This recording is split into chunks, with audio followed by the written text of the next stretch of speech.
Hello. Well, no intro tonight. Special special edition stream, so to speak. So for those people that don't know, my surname is Danish, and in fact my original first Danish name is the one you're looking at there, Steen Nielsen. Lance came later. Anyway, I am trying to find my Danish cousins, Marieanne and Mette. And Marieanne and Mette may or may not have the surname Nielsen anymore, but they were my father's twin brother Mogens. They were Mogens' daughters. And they both stayed with us in London quite frequently in the 1980s and a little bit going into the 1990s. And I'm going to talk about them and my family in general. But please do share this stream if you think of anywhere that might be relevant that you can post it. You see, the big problem is that Nielsen is like Smith, is like the surname Smith or Jones in Denmark. It's one of the top 3 popular surnames. Now, I have tried everything. I have gone through every Nielsen on Facebook, Danish Nielsen on Facebook, contacted them to try and track down my relatives, but I don't know where they are. I do know they're still around, but I don't know where they are. Now, when my parents passed away, I was very keen to contact them. Actually, even when my mother passed away, and I was given misinformation, was the wrong email for them. Probably deliberately, sadly, but we don't need to get into the whys and wherefores of that. The important thing is that I'm trying to find them because they're the only family I have left. I have a nephew living in the UK. He's a lovely lad, but I don't get to see very much of him now and then. But these are the only Danish family I have left. These are the only family left on my father's side. I'm also going to talk a bit about my father's background, which is quite extraordinary, and show you guys what I think is some pretty interesting pictures. There's 6 people watching now, so I'm going to try and maintain your interest for as long as I can. Now, I have posted in a couple of groups, in some Danish groups, on Facebook. I've posted the link for this, and maybe somebody will see it. I don't know. I have posted stuff in Denmark in Danish groups before about trying to trace my father and that kind of thing, and I've never really had any luck going via that route. So, but you never know. Somebody somewhere might see something. I've also tagged various Danish press and people, and I've written to Danish radio stations and television stations and this kind of thing. Apparently, there is a Danish program in Denmark that a TV show that's about reconnecting people with their relatives. I mean, I think this would make a pretty good story. Now, I need to sort of caveat that with I was never really interested in making this search go public. I tried to do this. I've been trying to do this for the last 2 years, and I'm not getting any younger. Marieanne and Mette are probably both in their mid to late 60s now. Marieanne would have been coming up to, the first time she visited us, she would have been in her 30s. Mette would have been in her 20s, and that would have been in the late 1980s. So I'm guessing they're both mid to late 60s now. Their father passed away just before my father passed away. They both passed away within a year of each other. They were twins. And Mogens was married to Inger, who was the father of Marieanne and Mette. Now, the funny thing is that Inga died within a week of my mother, so in 2009. But my father was, as I said, there were 4.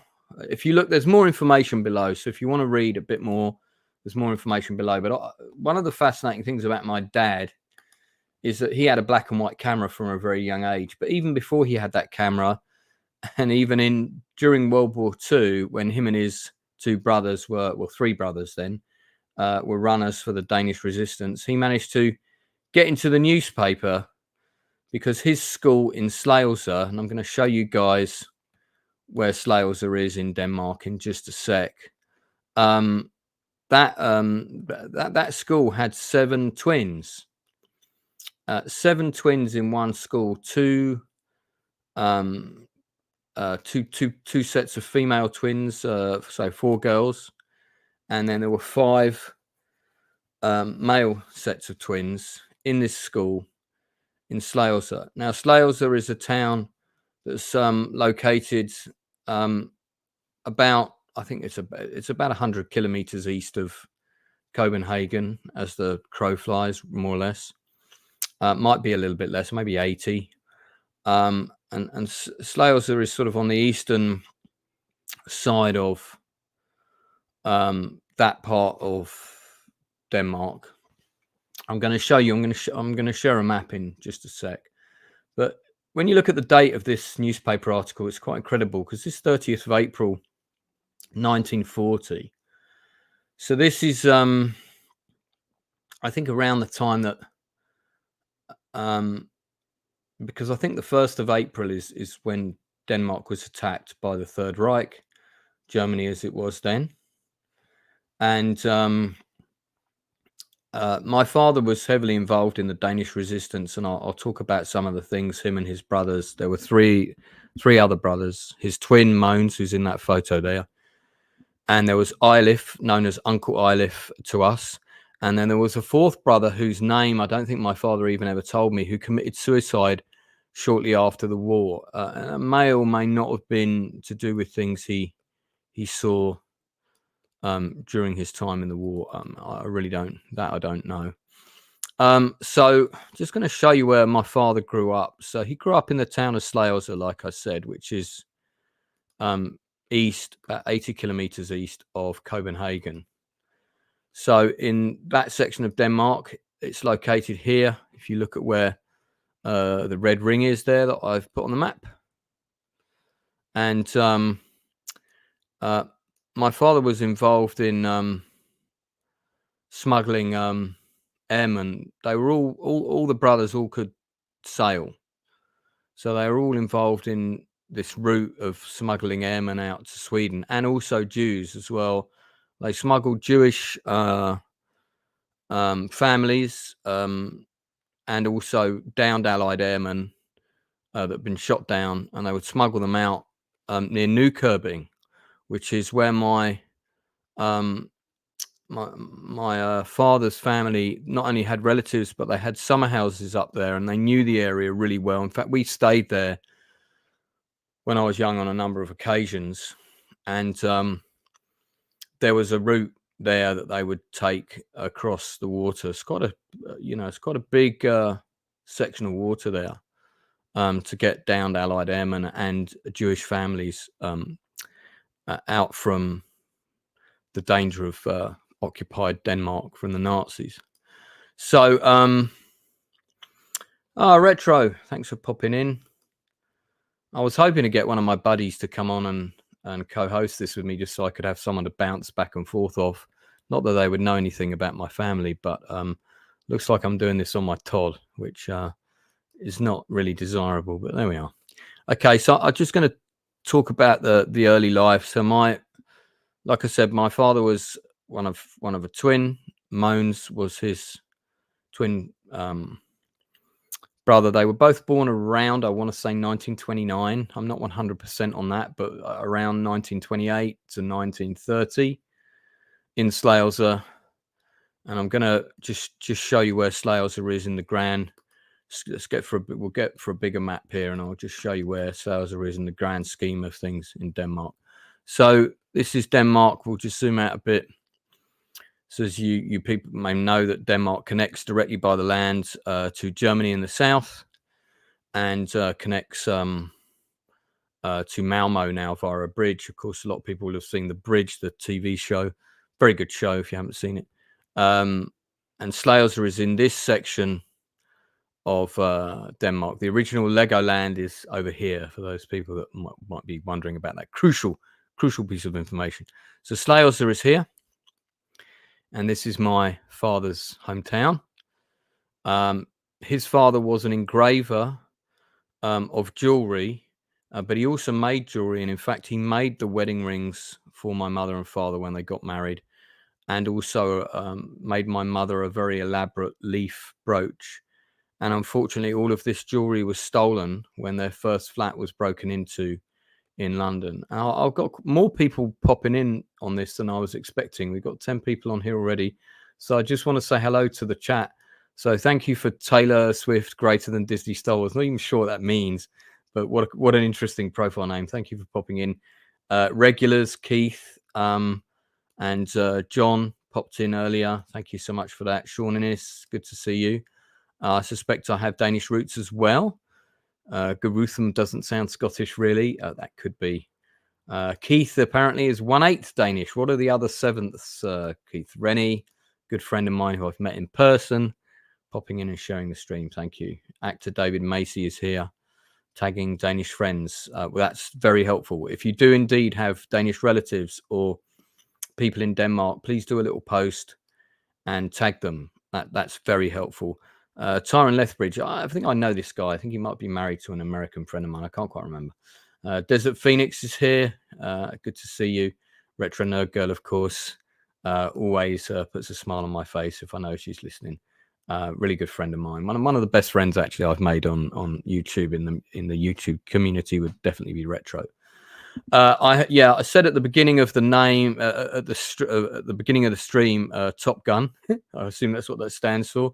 But Nielsen is a very common name in Denmark. It's as common as Smith and Jones in the UK, and this is one of the things that's caused me a lot of problems in terms of trying to find these individuals. Also, Marieanne, which is pronounced Marianne in Danish, definitely married. She married a Danish guy called Alan, whose surname I don't know. Mette, I'm not sure if she ever married. I believe that Marianne might be divorced now, but I don't know if she's gone back to her original name. So her surname could be absolutely anything. So it's very difficult to know. Anyway, Slagelse are where my father was born. So I'm gonna show some other pictures now. This is a pretty good one of my dad and his twin brother, just as they're going to school. I'm guessing again around sort of 1940. Why they look like two agents from the FSB, Nazi Germany, I'm not quite sure. Now, just to let you know, my father absolutely hated the Nazis, but he loved the German people, and he was always very, very clear about making that distinction, that not everybody in Germany was a member of the Nazi party, but of course, the majority of them were when the times were good. And my father was an ardent anti-Nazis. Everybody in his family was involved in the Danish resistance. They had their, my father had a lot of stories about people that they hid. The SS came to Slagelse looking for some British airmen, and the British airmen were there, but they did not find them. And my father's family were involved in hiding those individuals. I'm surprised that they didn't. I'm not surprised they didn't find them if my dad and his twin brother were dressed up like that. The SS probably thought they were keen to join, As I said, they were extremely competent fishermen and very competent with boats and so forth. Now, my father was actually engaged to a different lady before he married my mum, and this is one of the many photos I've got of her here. At least I believe that's also the same woman. The information about this lady is actually on the stream. If you look below, you'll see that prior to him being married to Barbara, my mum. My father's first girlfriend and indeed fiance was Ingrid Hacke, or Hash, perhaps you pronounce it, Hacke. Again, information on her is located below. I believe her full name was Ingrid Petra Hash, born in 1929 and passed away in 2004. Now, I don't definitely know that that's the same lady, but it's the only one that I can find with dates that fits. And as I said, I'm looking for Marieanne and Mette, but I'm just going to talk through the whole story. And David, don't forget to spell my surname correctly, mate. It's not Nielsen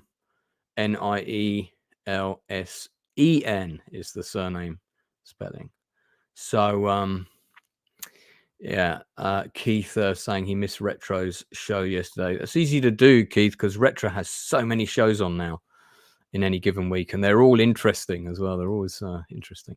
So as I said, my father and his brothers were all accomplished sailors. They all owned little boats like this. This is why they were all involved in smuggling downed airmen, Allied airmen, and Jewish families to safety to Sweden in World War II. And this was a hobby that he kept up. His family had a bit of a tradition of being fishermen, and hence they had the summer houses up in New Köping in the northern part of that particular part of Denmark.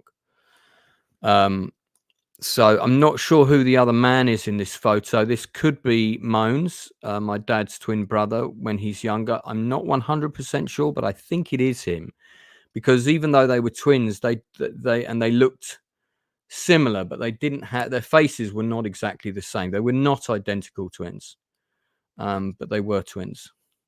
So yeah, now I'll just show you a couple of other things. Oh, how do I move this photo? I've got to rotate it somehow. Let's do that. Yeah, there we go. So my dad was, one of the things he always liked was wine.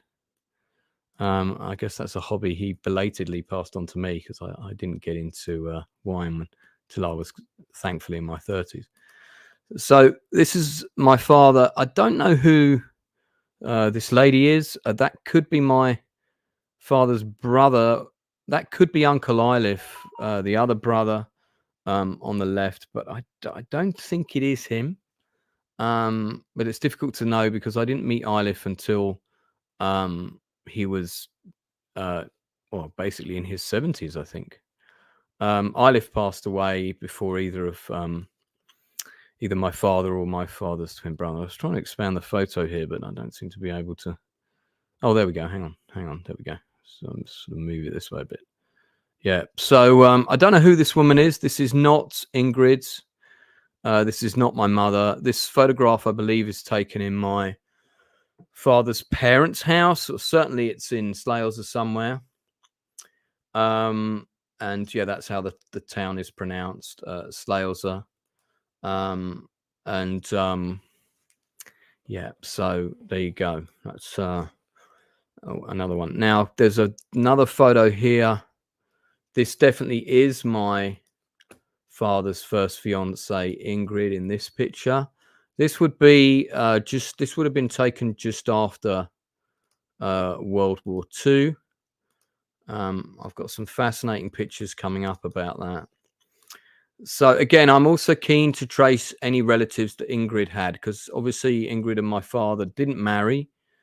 But, you know, I'd quite like, if she did marry and had kids and those kids are still around and they want to talk to me, I'd love to get in touch with them. I'm sure they'd like to see these pictures and maybe know a bit of the life that their mother had.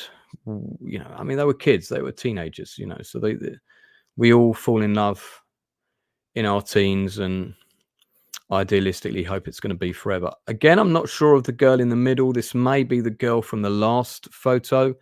I think it was somebody that worked at my father's workplace, but I'm really not sure. My dad looks very happy in this picture, and why not? He's with two very attractive women. He did have a pipe that he used to smoke up until probably he was about 30, maybe up until he was about 40, actually, now I think about it. But he didn't smoke it very often, and he gave it up eventually.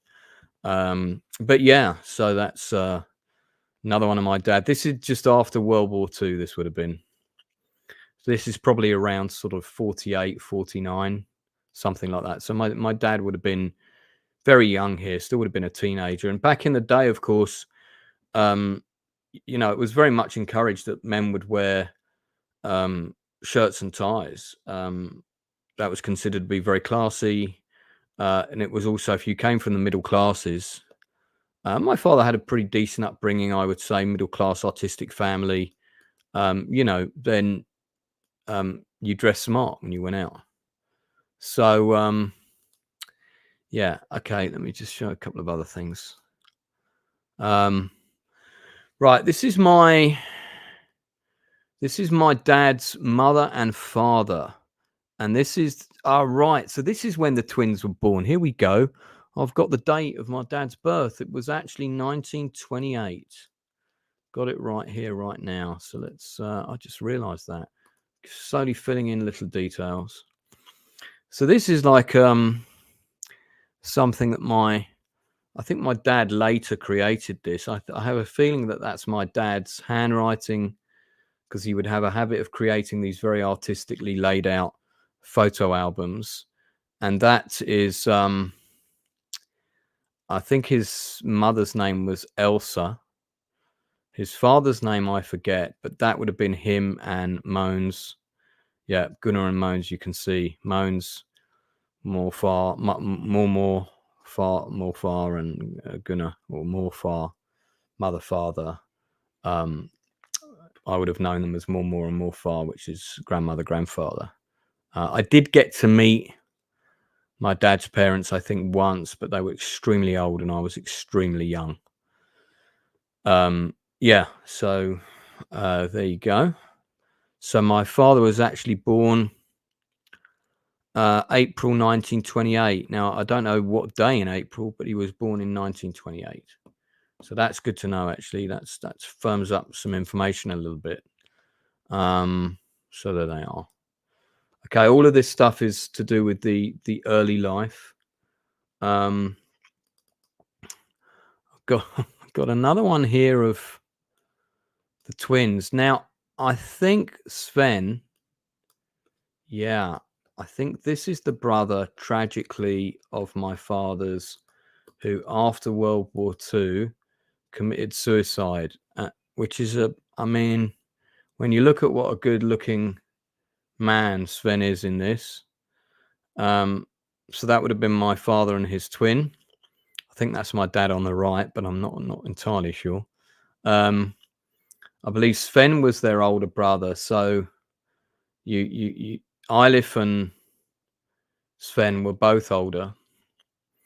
And I'm guessing Sven would have been the oldest.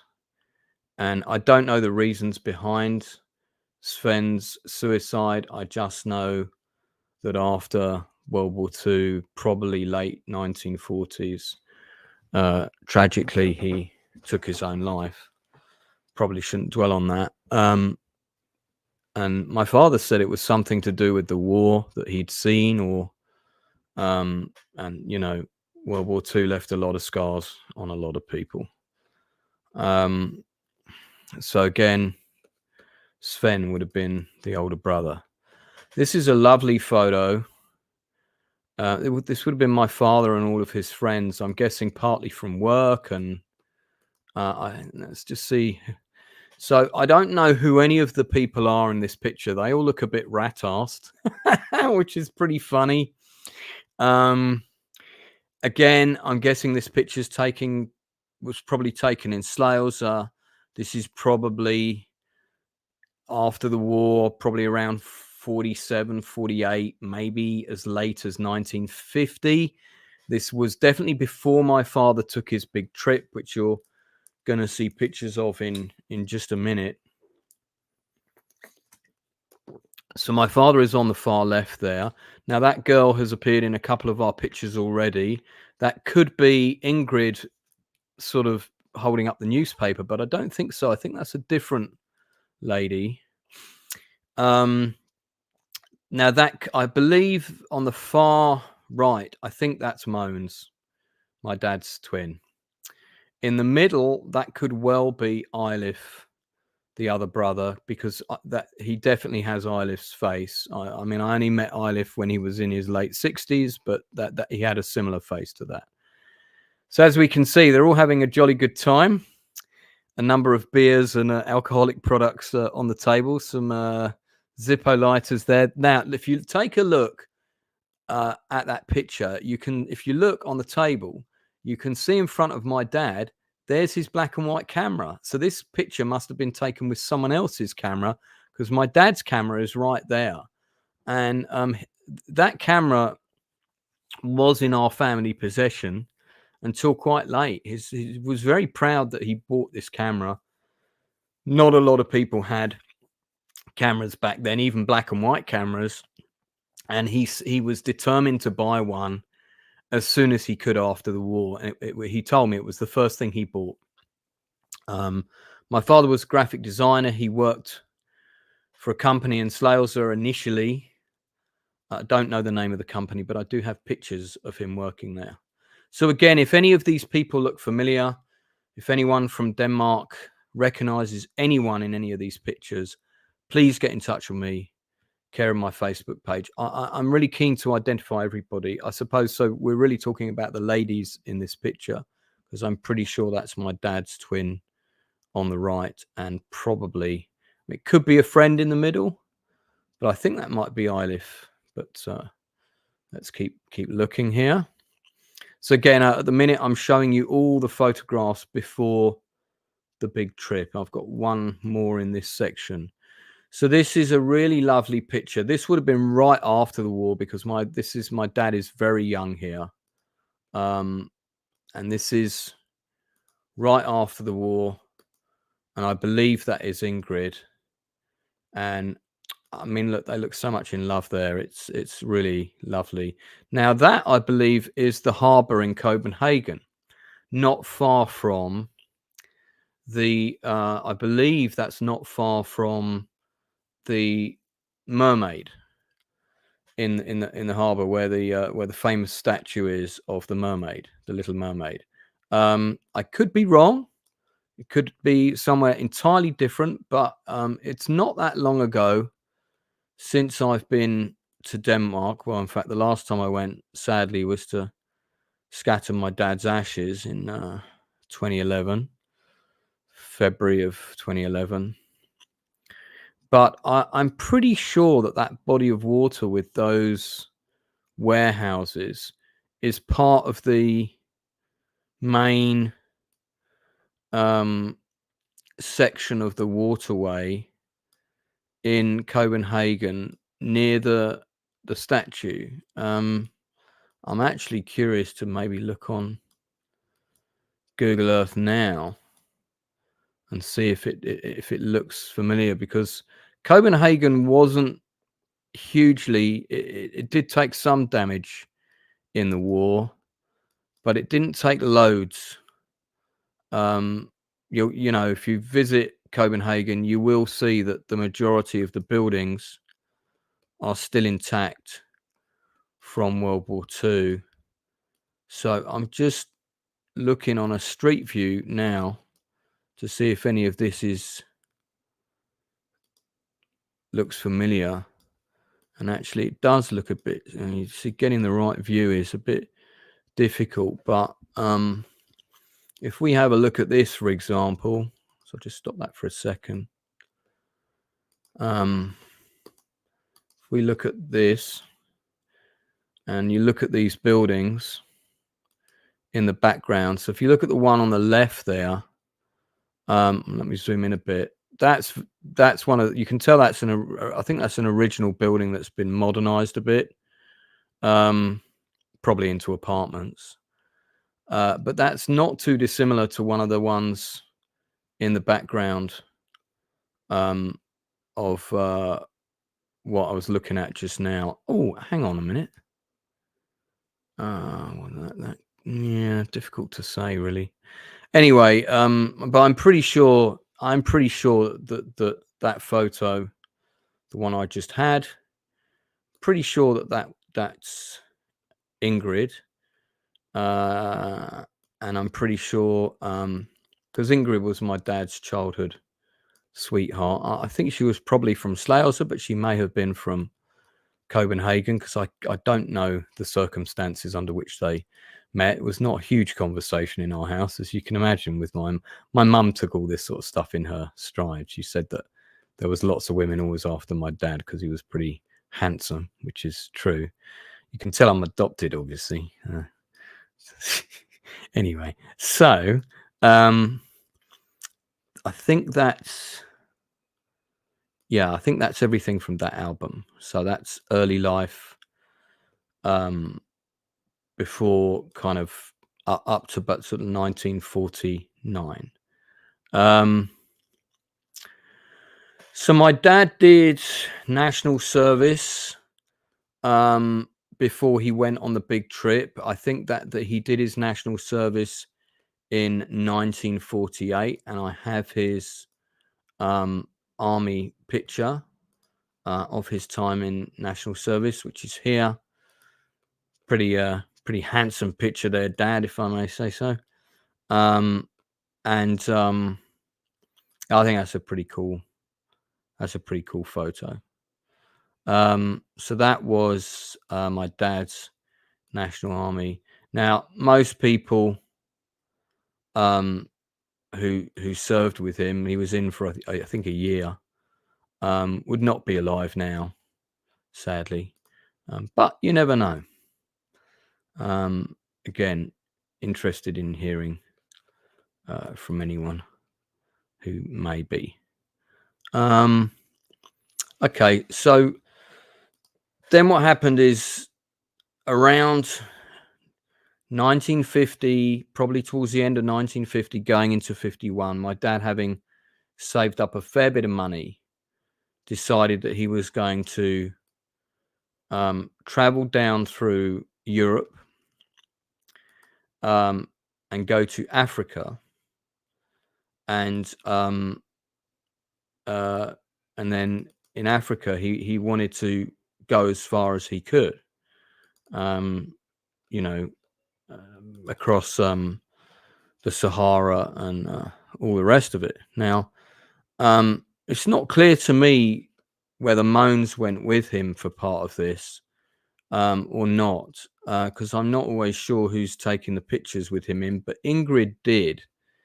And I know that there were a number of things that happened that he told me about. One of those things was that the guides that they had when they got to Africa insisted on my father carrying a gun.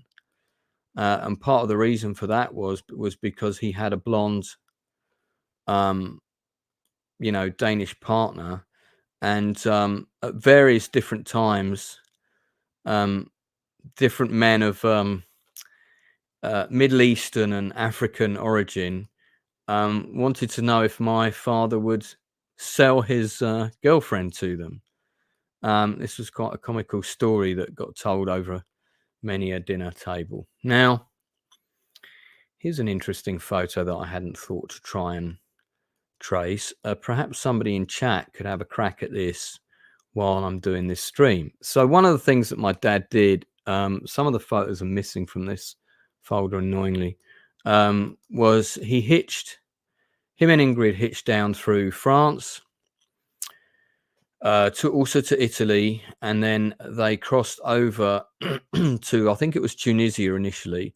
And how they got there was this is before the days of EasyJet and just general public ferries, was he hitched a ride on this, I guess what you would call tramp steamers back in the day, small supply ships, freighters. And he offered to, my dad was a pretty good cook. He was also pretty good with engines. He was very good with engines with cars and trucks, which we'll come on to in a sec. But this was the ship. Now, I've never tried to trace this ship. I might just quickly chuck the name of this ship into Google and see what comes up. Should we do that? I don't know what the prefix would be. But so I'm guessing this is a freighter class of vessel. So if I put freighter and then put Vest J I D E N Lemvik.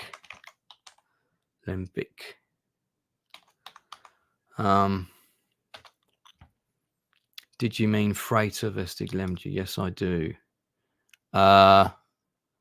Right. No, I'm not getting anything. I was getting a lot of Danish links up, but I don't think any of them are to do with a ship. Let me just put images. No. Now that ship may well be Danish.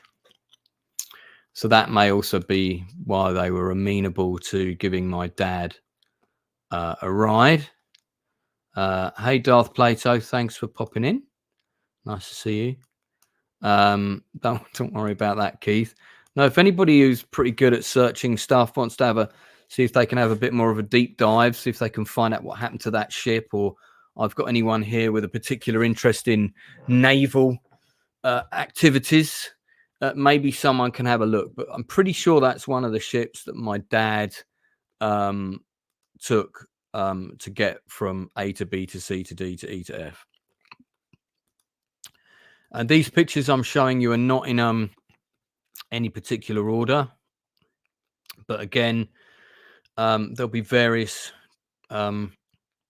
pictures. I'll try and I do know the origins of most of them, but they're not in any particular order.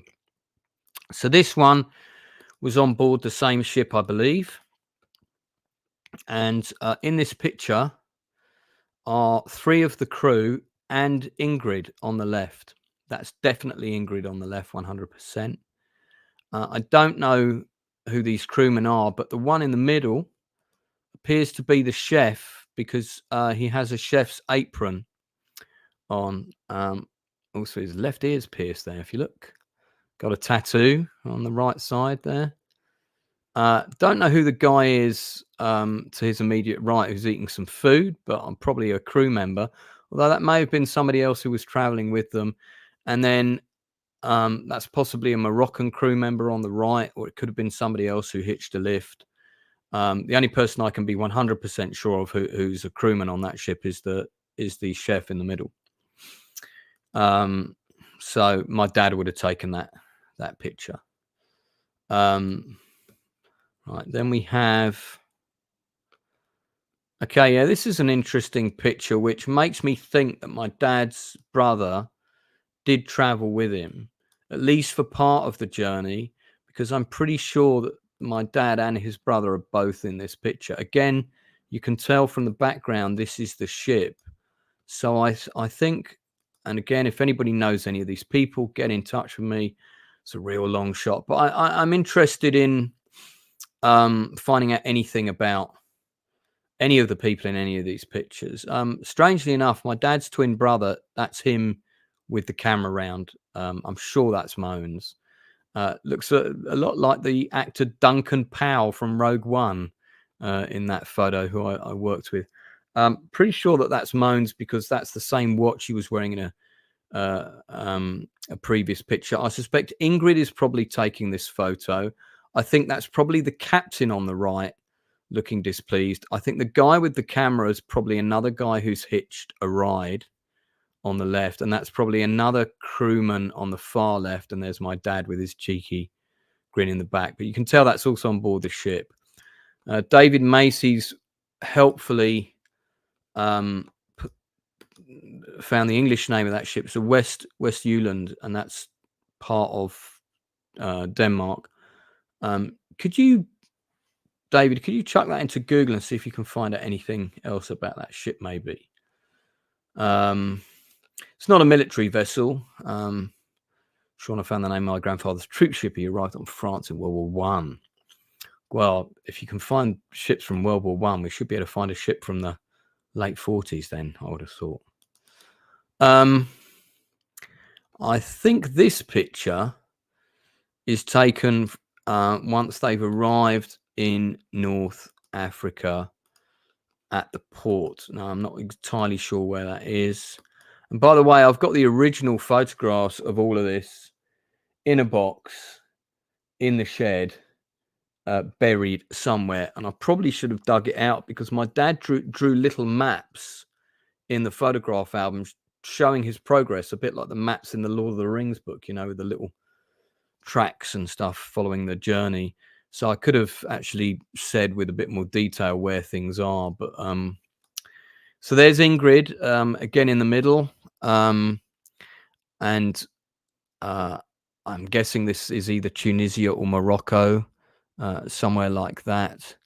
And again, I suspect these people with the hats are probably in charge of tying up the boat rather than crew members. And perhaps the man on the right is one of the crew members that we saw earlier. Again, I'm not too sure. The guy with the big tash certainly looks happy, probably because he's standing next to Ingrid. And don't forget, people from Europe were not yomping around Africa willy-nilly back then. And this is just after World War II. So, you know, tourist travel ain't happening. So the sight of kind of people from Denmark and stuff would be pretty rare. So this is a photo I'm guessing my dad took as they first started exploring. I can't remember at what point my dad connected with the French Foreign Legion convoy, but it wasn't straight away. So again, this would have been in North Africa. Now I know my dad went down as far as Ghana. That's the furthest he went. And I've got some pictures which I'm pretty sure are from Ghana, which I'll show you later. But he went through the Sahara before that to all of the forts owned by the French Foreign Legion, because that convoy that he hitched a ride on went to them all. So this particular location, which has my father and Ingrid in the picture posed, and I suspect is probably taken by my dad's brother, actually has some signage in it. So if you look on the sign, we can see that Sussex is 120 miles or kilometers to the east, I'm guessing. Grombalia is 18. So the town of Sussex, where is that? Let's have a quick look. I'm not sure how fascinating this is for everyone watching, but I do appreciate you hanging in and keeping me company. Sussex is a city in Tunisia, right? Yeah. So they did land in Tunisia, and if that's 120 miles to the east of that current location, they probably landed in Mahdia or possibly Monastir, but I suspect Mahdia is more likely. That seems to fit with that kind of distance. And that's not far from, just off the coast of there, directly west is the island of Lampedusa, which is, of course, in the press at the moment because it's housing a lot of immigrants.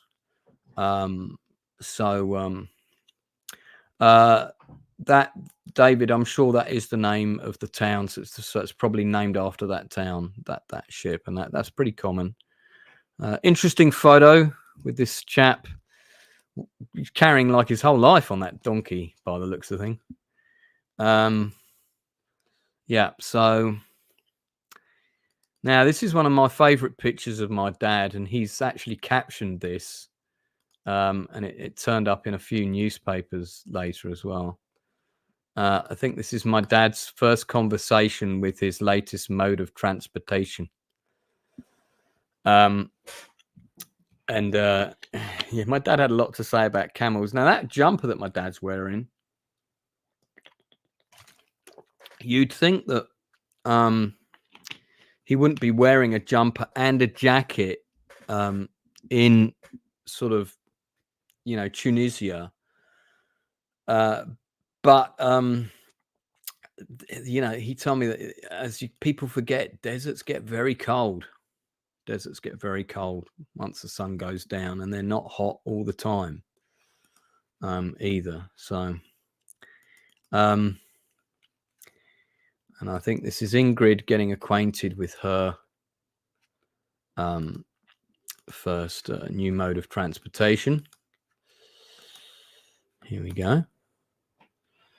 So another camel carrying a full load there, to say the least.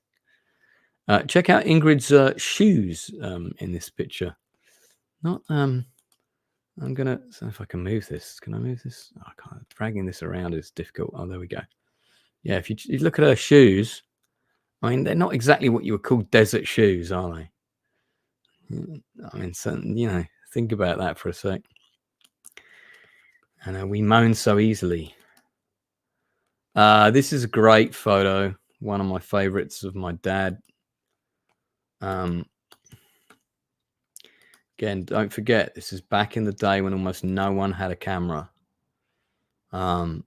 And my dad still had that jumper, actually, when I was a kid. I remember it was stained in desert sand, and I think he was quite attached to it. He didn't want to throw it out. It did go eventually. Yeah. So,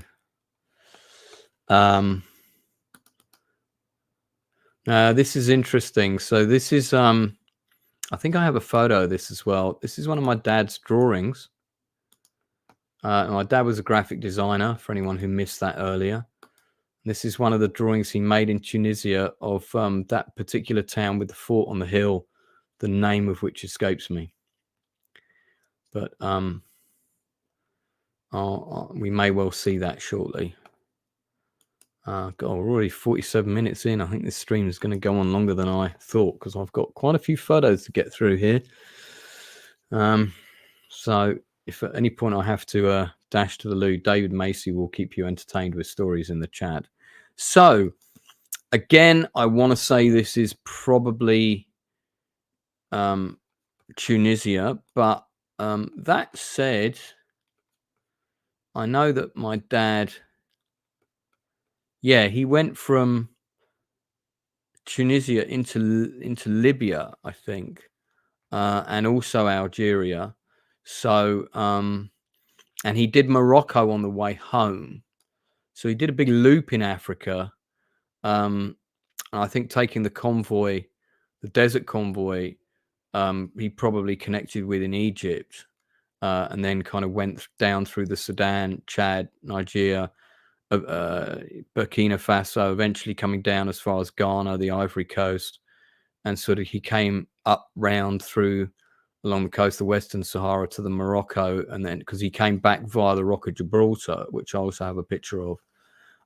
Think about that journey without the aid of proper transport and hitching lifts where you can.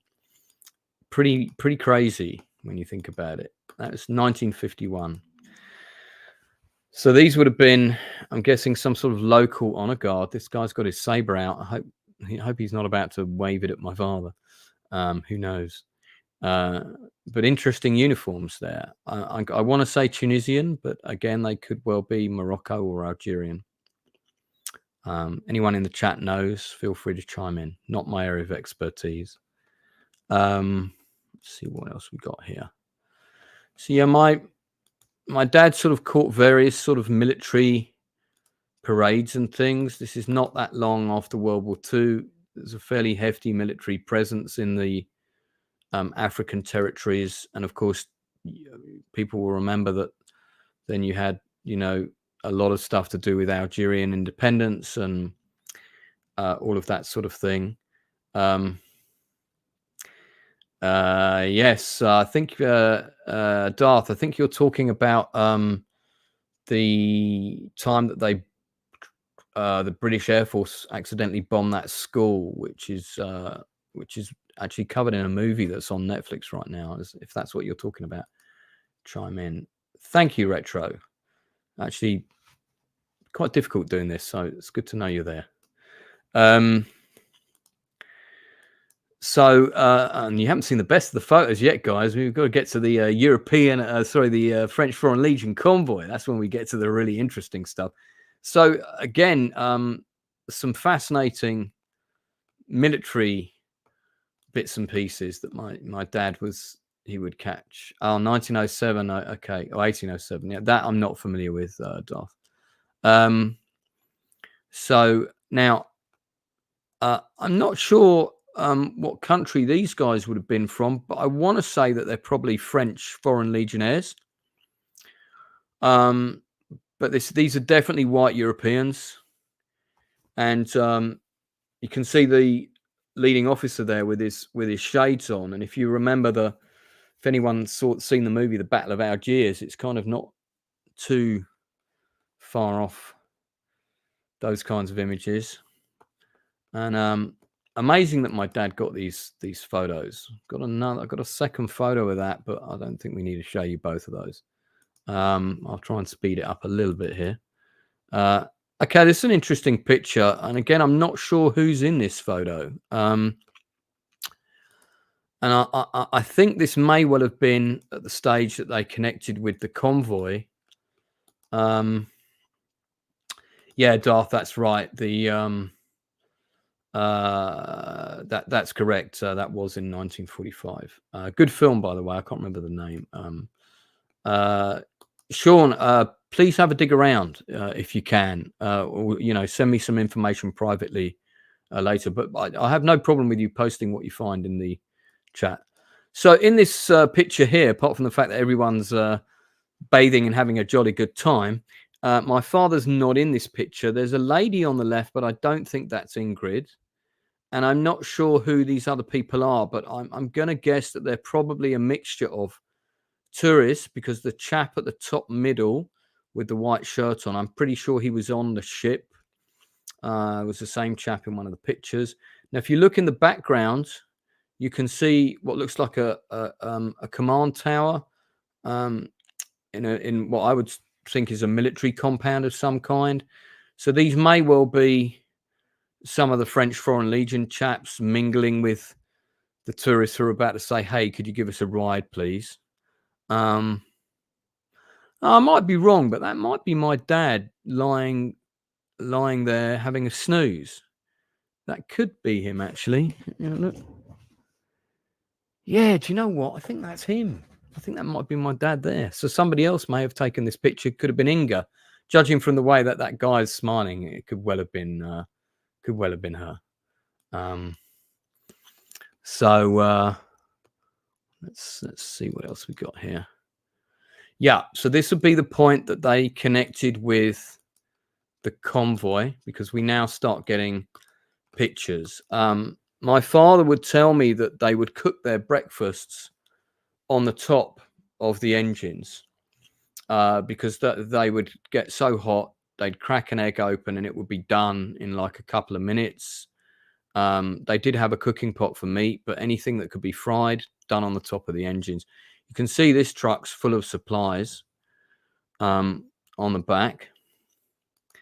And again, anybody watching who's got any kind of Danish connections or is in any Danish groups, or even if you're not connected to anything Danish, but you can think of somewhere Danish to post this stream, do let me know. Now, like I said, I'm mainly doing this because I want to find Marieanne and Mette, my two Danish cousins, but I'm not. I don't have pictures of them, annoyingly, at least not that I've found so far. But let me show you a couple of other pictures. So we're now at the time when my dad has. This is probably like, hey, can you give us a lift? Now, they wouldn't just give him a lift, but I think the understanding was my dad was a good mechanic, so he would help out. Now, if you look at the tents in this photo coming up, I believe one of these tents is actually my father's, because I know, because I stayed in it God knows how many times, and it does appear in some other photos. And it was certainly identical to the tent seen here. This would be the convoy at a stop, or maybe it's at the starting place. Possibly this is where they first connected with them, because I do believe these photos are from the early part of the convoy trip.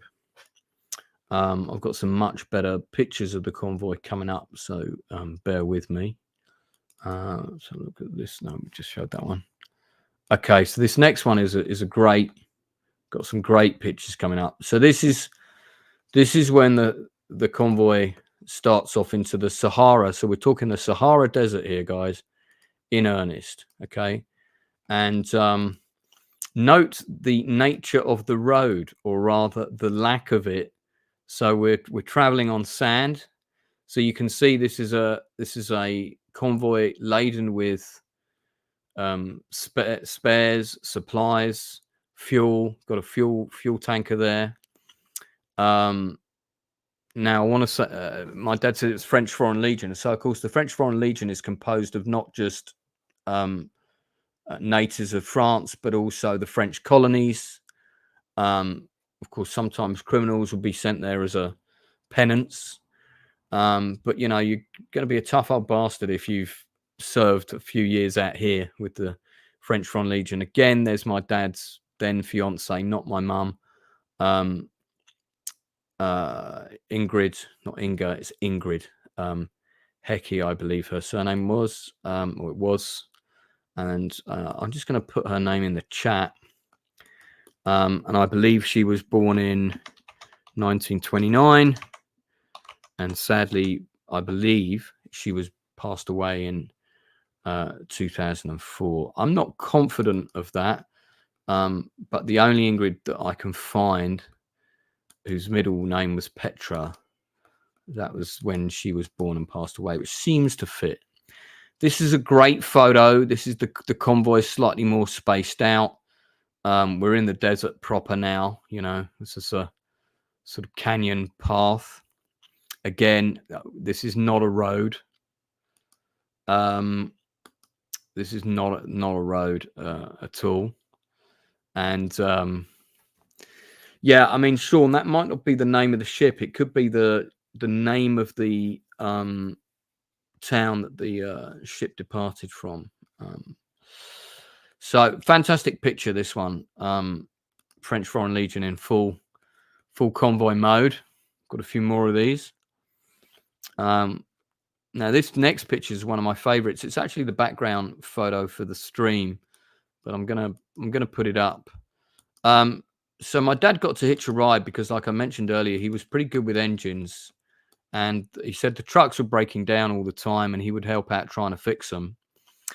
So what's fascinating about this particular photo is it almost looks like the sea, and that rock formation on the left is very, very, very distinctive.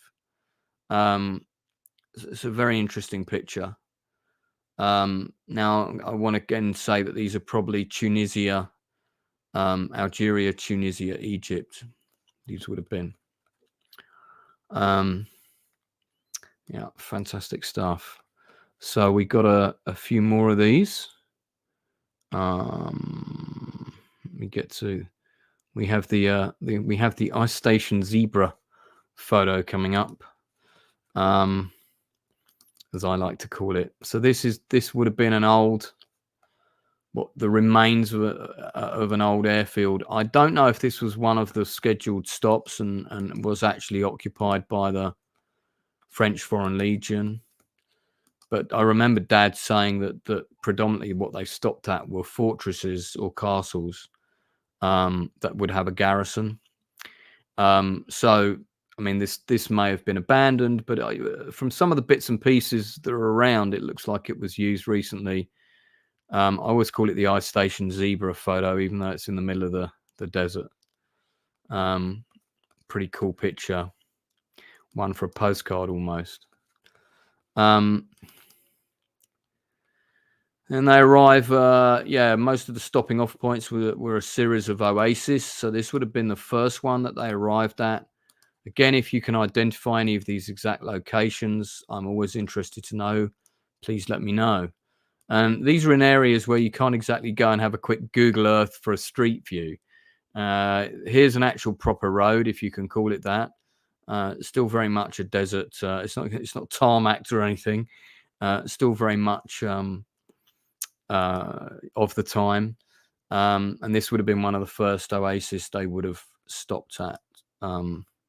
Now I've got a bit coming up that might offend vegetarians, so if you're a vegetarian and look away now. So one of the things that they did when they were in the desert would they would hunt goats, because you would get, there were a lot of goats that kind of, you know, in World War II, the shepherds were killed, the goats wandered about on their own, formed little herds, and of course over time there would be more of them, and these would be a great source of food for anybody traveling across the Sahara. So this is where they're actually chasing a goat in a jeep with a sniping rifle. I don't know what type of rifle that is. It doesn't look like a particularly, could be the one that reputedly shot Kennedy. I don't mean the one, I mean the same type, Caracano, wasn't it, or something? But yeah, they chased after this goat. They shot it, and I remember sitting on my dad's lap and him showing me these pictures, and this was the picture that really upset me. So again, just don't want to trigger anyone. So if you don't like animal cruelty, look away now.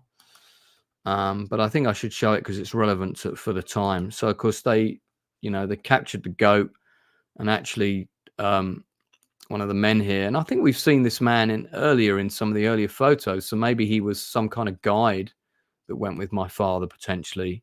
He did say that they had guides for some of the journey. This is them killing the goat before they cook it. And I don't know who the gentleman is on the left. This is all back in the day, this would have been a daily thing. And of course, a lot of goats are a huge source of food in a lot of countries, and kept for that reason. I have another photo of it, with them proper dissecting it, which I'm not going to show people. Just don't think it's necessary. So here I've got a compilation of a few pictures in one image. I think these ones there's a story behind one of these photos, which is quite interesting. So you've got 3 pictures here. I'll try and zoom in a little bit. Oh, possibly a zoom too far there. So this one on the right with the footprints, interesting story. And the story was that my father said that they all had to hunker down because of a snowstorm, not snowstorm, a sandstorm, sorry. And of course, if you look at the photos on the left, you can see that this is after the sandstorm, and the trucks, you can see how deep the wheels are in the sand on the left there. And to get the truck out, they pull off these metal strips to almost create a kind of little track to get it out of the sand drifts. Now, this picture on the right, when they all hunkered down for the sandstorm and they woke up, there was a set of prints in the morning going right through their camp. Now, I don't know whether those are footprints. They look like footprints, or if it's an animal. But the guide said that it would have been a nomad scout for a nomad group who probably went right through their group while they were sleeping, and just to assess how many people there were and that kind of thing. And yeah, but no one ever heard or saw who made those footprints. That's a pretty interesting story. I've got another compilation picture coming up here. This is all taken around the same time, and you can see my dad's in a couple of these trying to help them get the trucks out of the sand. Pretty interesting pictures.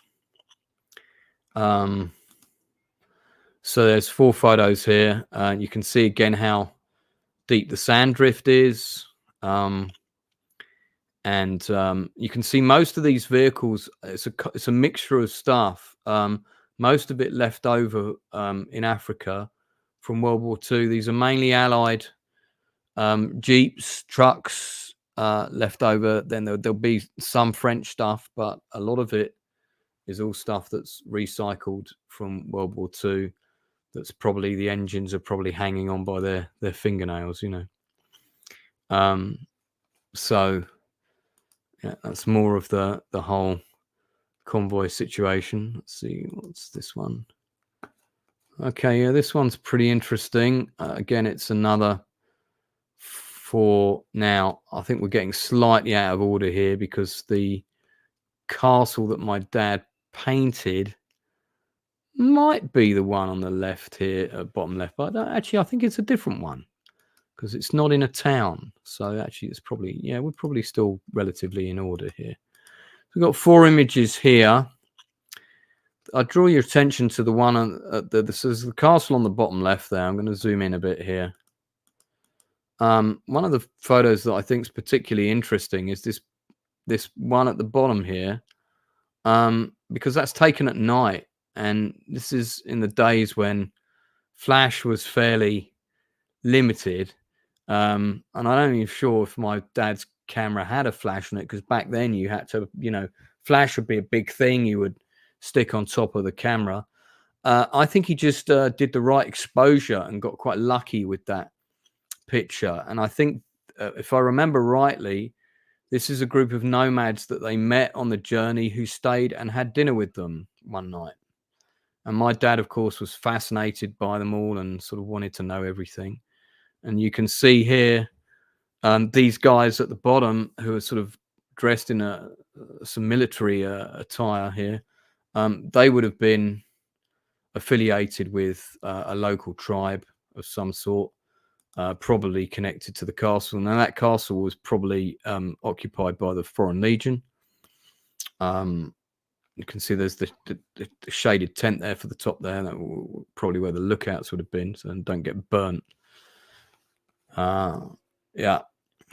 Again, I don't know the location of that particular castle, but it would be interesting to know if anybody recognizes it. I'd like to know which one it is. This is a great picture of my dad having dinner with said local tribesmen. So we'll just take that one down. I guess I at some point I'm probably going to put all this in a properly edited video, but I find it quite hard to edit. So due to my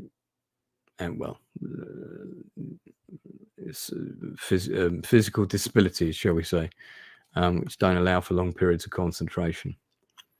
Yeah, I think that probably was available light. My dad was pretty good at taking pictures. He knew his shit. When it came, he knew his way around a camera very well. So it's my dad having dinner with a local tribesman, and he got a great picture of the chief, because I remember him telling me this photo was of the chief.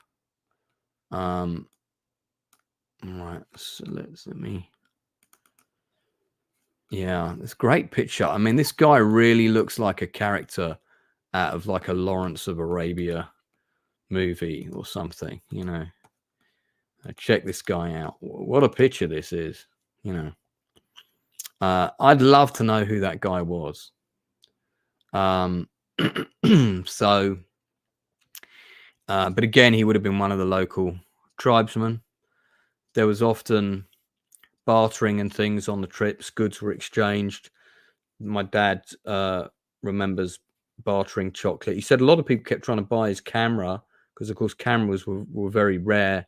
Especially, I mean, they weren't, it's not like everybody in Europe had a camera, but especially in Africa, like nobody had cameras. But of course, he was very reluctant to part with it because he was documenting the whole trip. That was part of the reason he wanted to come on this trip. So we're moving further down into Africa now, and I think these children, I think this photo was taken in Chad, I believe. Certainly matches. I'd had to do a lot of research on the country of Chad for my book Diamonds in the Sky, because there's a whole storyline set in Chad, and it certainly matches up with the attire that I saw the children wearing in more recent pictures, for example. So that would have been at another one of the stop-offs. Now, this is a great picture of a mother and her baby. I mean, wouldn't it be fantastic to know who this person was. And I guess this baby may be 70 now. If this was taken in 51 and this child is 2, shall we say? Yeah, probably 73 this kid would be now. Imagine if they'd survived all that time and they're somewhere now where they have access to YouTube and they see this photo and they say, wow, that's my mother. That would be amazing, wouldn't it? If somebody came forward and told me that. That'd be amazing. It's a great picture. One of my favorite pictures of this trip, if we've got any people into their, they know their planes. Somebody did tell me the make of this aircraft before, but I have completely forgotten. They found a lot of stuff left over from World War II in the desert, including downed airplanes. This was one of them. So, of course, everybody was scavenging the plane for souvenirs. But I believe my father told me it had been well and truly looted before they got there, and bits of it had already been stripped off, as you can see from the front. But that's left over from World War II. It's that's a great photo from the trip. In the same area, they also found a body, which they believe was the remains of one of the crew who survived. I'll have a look at that, David, for that castle. Thank you. I'll Google that in just a second. We'll see if that is the same castle. So yeah, this image made it into a few newspapers when my dad got home. And we believe this was one of the crew because it was near the airplane and they probably survived. And of course, in the middle of nowhere, no water, probably didn't live very long. And that's all that's the remains that were left of them. So yeah, let me have a quick look at this Kaliber Castle. Northwest Tunisia. Kaliber. So I'll spell that. Kaliber Castle. Get my mic out for a second. There's a Kaliber Beach Hotel. Probably wasn't there at the time. Castle, Tunisia.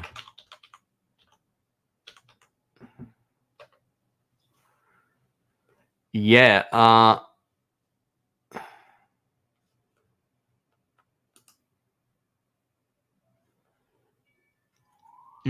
Maybe that possibly could be that castle. Possibly. Difficult to say. And I don't know that they travelled along the coast, though. Although they certainly did for part of it, but I'm not sure if they travelled along the coast for very long. Few images of the castle there. That angle there looks closest to the one that we had. Kaliber Fort is got its own Wikipedia page if anyone wants to have a look. And of course, we can't tell if it's surrounded by that much green. Okay, let's. So anybody tuning in who's just joined, this is my late father's trip across the Sahara desert, which he photographed, during which time he hitched a ride with a French Foreign Legion convoy. This is a great picture. It's so Indiana Jones. Honestly, if somebody had said, "Oh, this is a black and white photo taken from an Indiana Jones shoot of the Last Crusade," I would have believed them. So this is in a valley. I believe one of the trucks had broken down at this point, and they were trying to work out how to restart it. And he also said that a number of the trucks had to be left behind. They would make it to a certain destination, but they wouldn't make it any further. So they started off with, I think about 8 or 10 trucks, and eventually there was only 5 or 6 by the time he parted ways with the convoy. This is the artist in my father taking this next picture, which is very groovy. Is that still a word people use? Well, it is now.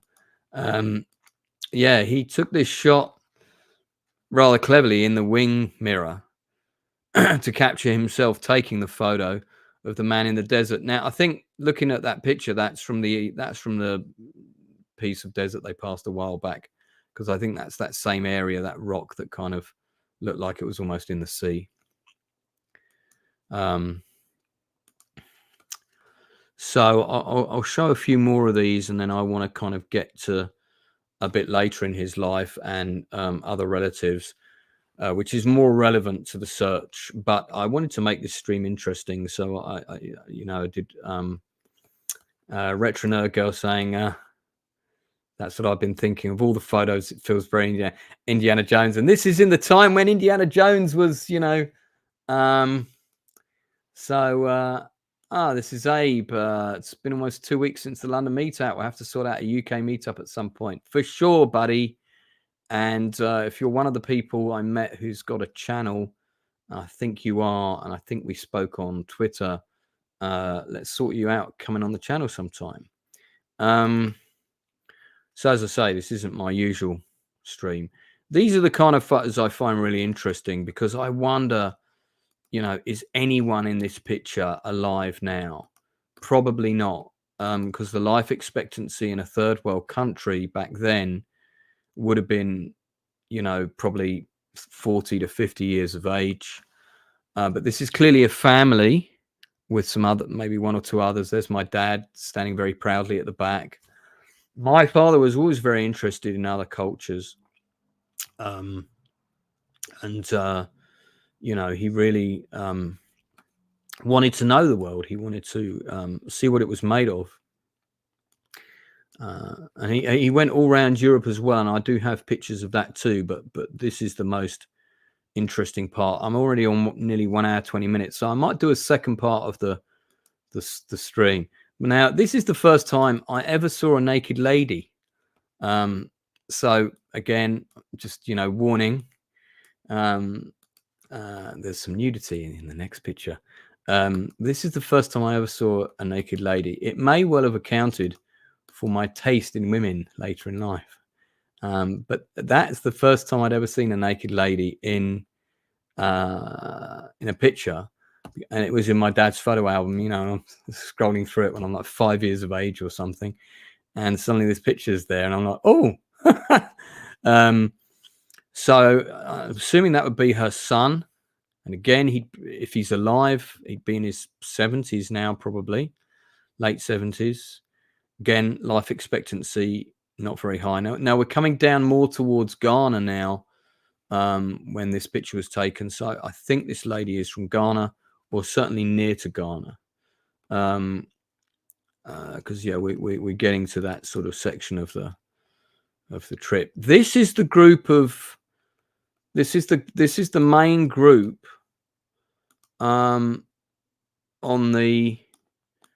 This is the main crew of the convoy. So this is an interesting picture, because if anyone watches and you're a relative of any of these men, I'd be very interested to hear from you. So there is Ingrid in the middle, all the men looking very happy to be around her naturally. And I mean, if you look at this picture, you've got a real mixture of characters here. There's clearly some Tunisian or Moroccans, possibly both. There, the man on the far right, I would suggest is probably French, and probably the man next to him also. And then on the far left, the two young men. Difficult to know which country they could be from. Could be anywhere in Europe. Again, perhaps the son, or a lot of these men would be ex-military. Supplying the French Foreign Legion forts with supplies, probably not a job a lot of people wanted to do. So it doesn't surprise me that it's a real mixed patchwork. And note that there's not a regulation uniform, even though technically this was a military unit. Clearly uniform was not a priority. I guess it was, you're in the desert. It's not World War II anymore. Wear what's comfortable. And I think that's probably was quite sensible. But that's an interesting picture, because that's the team who drove the trucks. And it may be that there were more of them. My dad's clearly taking the picture. So I want to suggest that I think Uncle Moans has probably left by this point, because I don't think he didn't do the whole trip. You know, and I don't blame him. Now, we should be able to identify where this is, because this architecture is very, very, very distinctive. And I'm going to suggest that this building is probably still intact. This is Ingrid conversing with a local man. Again, I think probably Algeria, probably Morocco. This photo is definitely out of sequence with the others. It's probably earlier in the trip. Or it could be when they're coming back round up the coast, and then eventually they're going to take the boat over to Malta. But don't know where this was taken. Be very interested to know. It's quite a grand building with those triangular top roofs in the back. We've got what looks like part of a mosque tower there. So it could be a huge mosque. That could be the mosque part of a garrison building. Difficult to know. These look like tents on the left. So again, probably a garrison of some kind, because those are tents and they look like the tents for the lower ranks, so to speak. But difficult to know where this is, but I would really like to know. And I wonder what they're conversing about there. It looks very intense. So we have some more pictures with locals. Again, I think this is Uncle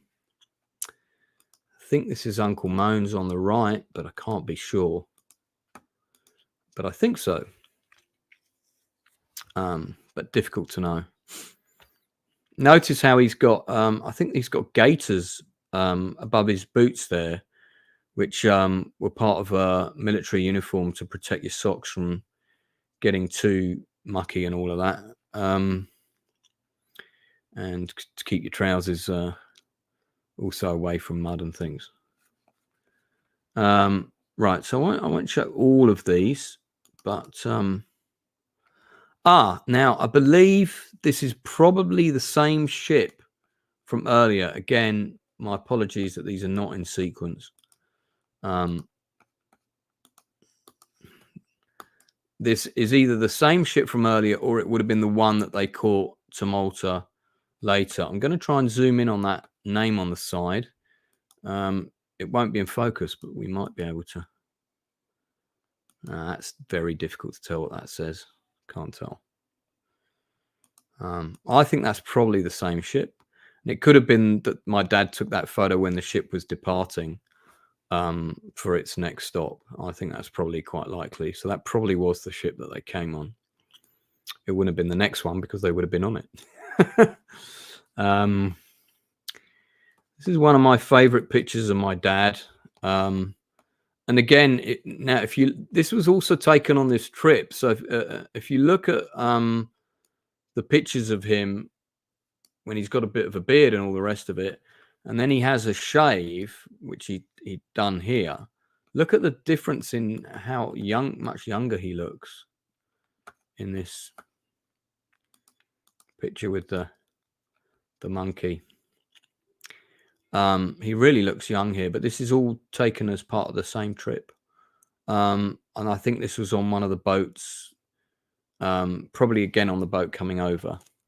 But it may have been on the boat going back. It may have been that he's cleaned up, he's shaven, and he's looking all fresh and youthful after, God knows how many, because I think this whole journey took about 5 to 6 months, because he also did Germany, he did Austria, Switzerland, France, Italy, coming down, and then also came back up through Malta. Not Malta, sorry, Gibraltar, the Rock of Gibraltar. I think I said Malta several times earlier, and I meant Gibraltar.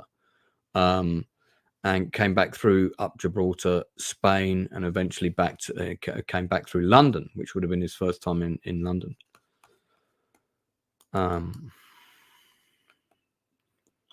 That's a different ship. I think this may have been difficult to know which part of the journey this was, but clearly these were other people who probably just disembarked from the ship, and back then, you know, ships would take on a few people. They might have a few berth cabins, or it might be a case of a blanket on the floor, and you know, but you would either cook or clean, or you would pay them some money up to the captain. Basically, it was all a bit free and easy back then. You know, dread to think some of the things that might have happened. Now, I think we all know where this is. I believe this is the tower in the market of Marrakesh, which you can also see in in Florida, in you know, Disney Europe or whatever. You know what I mean? Somebody say. Retro, a monkey. He was definitely the real Indy. I haven't got any pictures of my dad with a whip. Now, I'm pretty sure that this is that market in Marrakesh, Morocco. Certainly looks pretty similar, that tower. I could be wrong. I might be wrong, but if anyone wants to verify that and they think it's the same place, I think it's the same place. Yes, I forgot I had this. Probably would have been useful to put this up at the beginning of the stream, Lance, wouldn't it? The beginning of the stream. God's sake. So he traveled 20,000 kilometers in total. Yeah,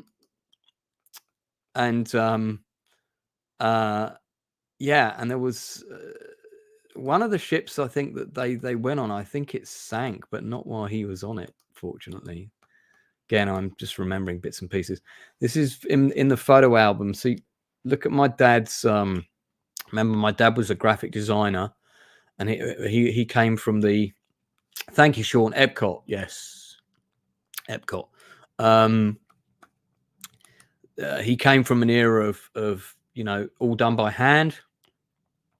So this red line. So you see, he came down through France, did the French Alps, a little bit of Switzerland, came through Italy. So his journey to Austria must have been a different time, because I know he did Austria as well. Here's where he came across, and this is the trip that they took with the French Foreign Legion supply convoy to up to Egypt. And now I don't know what they did here, whether they kind of went round this way and then came back, but he's got this big loop here that they did at some point, as well as going up there, which again, this would have all been with that convoy. I think the white dots here would have been the various stop-offs. Don't know whether this was still with the convoy coming down here, but this is when he came down into he went to Port Harcourt, he went to Lagos. So, and you can see there's a few. Oh, these are various destinations listed. There you go.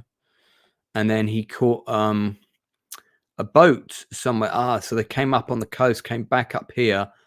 That's right. Took a boat up the African coast, and then crossed at the Rock of Gibraltar, went up through Spain, took another boat, and then went up to London.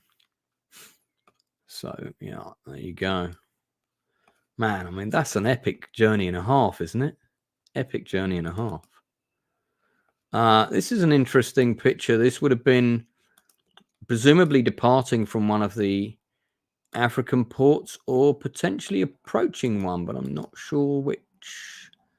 Now, this could be Malta, because he came down for Italy and potentially through Malta, and that might be the fortress of Malta. It does look a bit like it. Note the plane up above going through the shot there.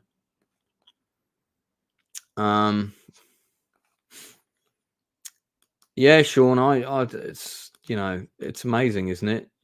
You don't get many people's parents that kind of had this kind of journey from my generation anyway, when they were, you know, just kids didn't do this sort of thing back then. It wasn't the done thing that you would just grab some backpacks and, you know, go yomping about.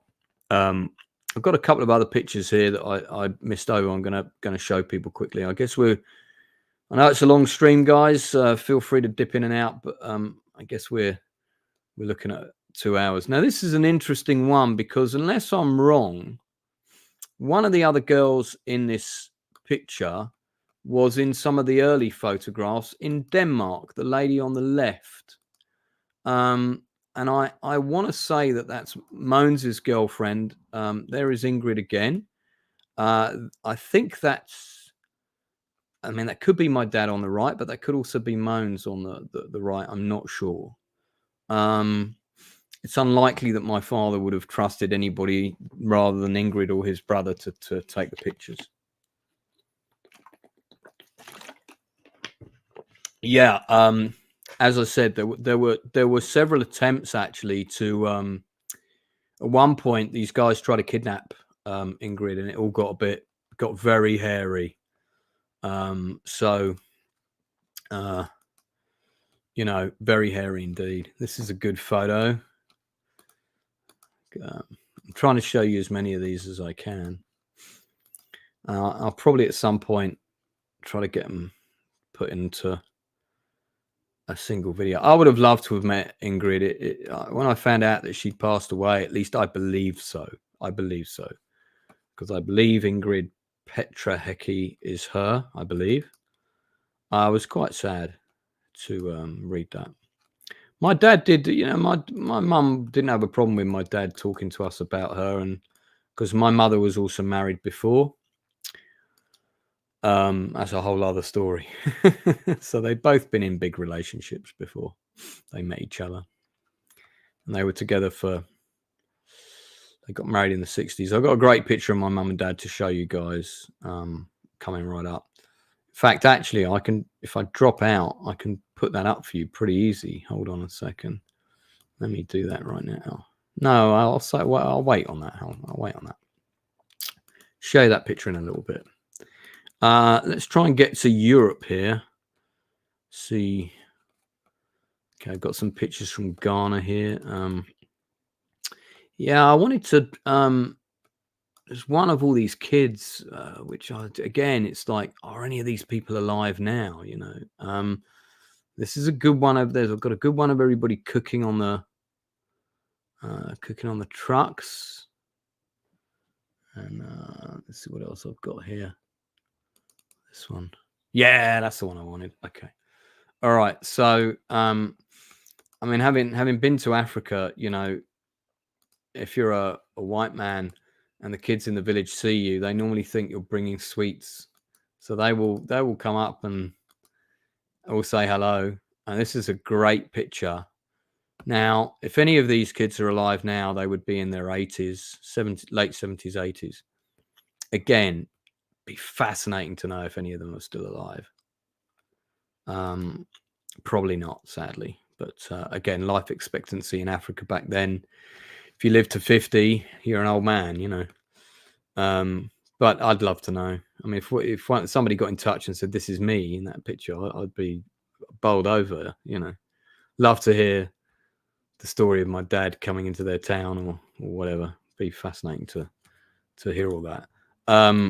There's another great picture. Again, we're slightly out of sequence, but if we go back to earlier in the trip, and you remember I mentioned that the French Foreign Legion guys would cook their meals on the trucks. Well, here you go. You can see that they've actually got the cooking pot on the truck there, so that the hot plate for that cooking pot is the bonnet of the truck, because it's so hot. That rock island is called Raf Raf. Okay, David, where is that? Could you tell me that? Do you mean the rock island that was in the desert, or are you talking about the one I showed that was the fortress earlier? Just let me know where that is. Yeah, great picture of the same guys again.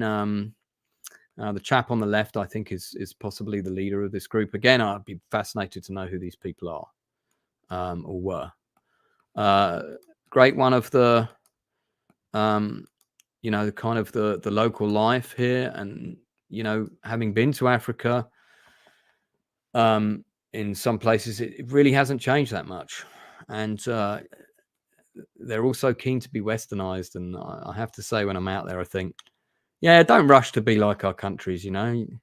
Your food is fresh. It hasn't got any crap in it. Your life is more simple. Your choices are a bit more simple. Okay, you know, I get it. I get why people want big cars, big houses, all of that. I get all that. But it's a lot to be said for living a simple life as well in the world, I think. So to kind of get into the last section, I want to show some of the more recent pictures. so that we can talk about the family that my dad had. I will show you this picture. So my dad recounted that the journey back on the boat around Africa, coming up to the coast of the top coast of Africa, was particularly tumultuous, and he took several photos of the storm on the boat. How he managed to hang on to do that when you still look at the decks are completely swamped in water. These would have been really high waves. Somehow my dad hung on that, and yeah, you know, how he did that, I don't know. So David has said, Google Raff Rock Island. Okay, I'm going to have a quick look. I might have a quick look for that now. Yeah, let me just do this because it's going to be easier for me to select it. Just pop that there, bump that comment up a bit. Oh, I don't know how I can. Oh, let me just type it out. Anyway, so that's I guess you would call it a storm in a teacup. Must have been like being on that ship. Let's have a quick look for this. Raff Rock Island, Tunisia. It could well be. Again, these photographs are not necessarily in order of the trip. Interesting. I don't know if that is it.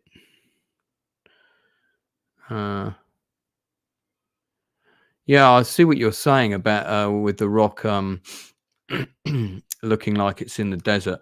I don't think that's the same one, but it might be. And maybe they did travel. Well, they did travel on the coast a little bit at the beginning. So yeah, it could be.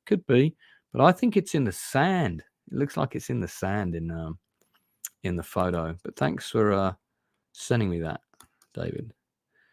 Okay, so let's I'm gonna switch folders now. Just gonna get back to let's coming home, and I want to show you these photos of because this was a big news story when my dad got back.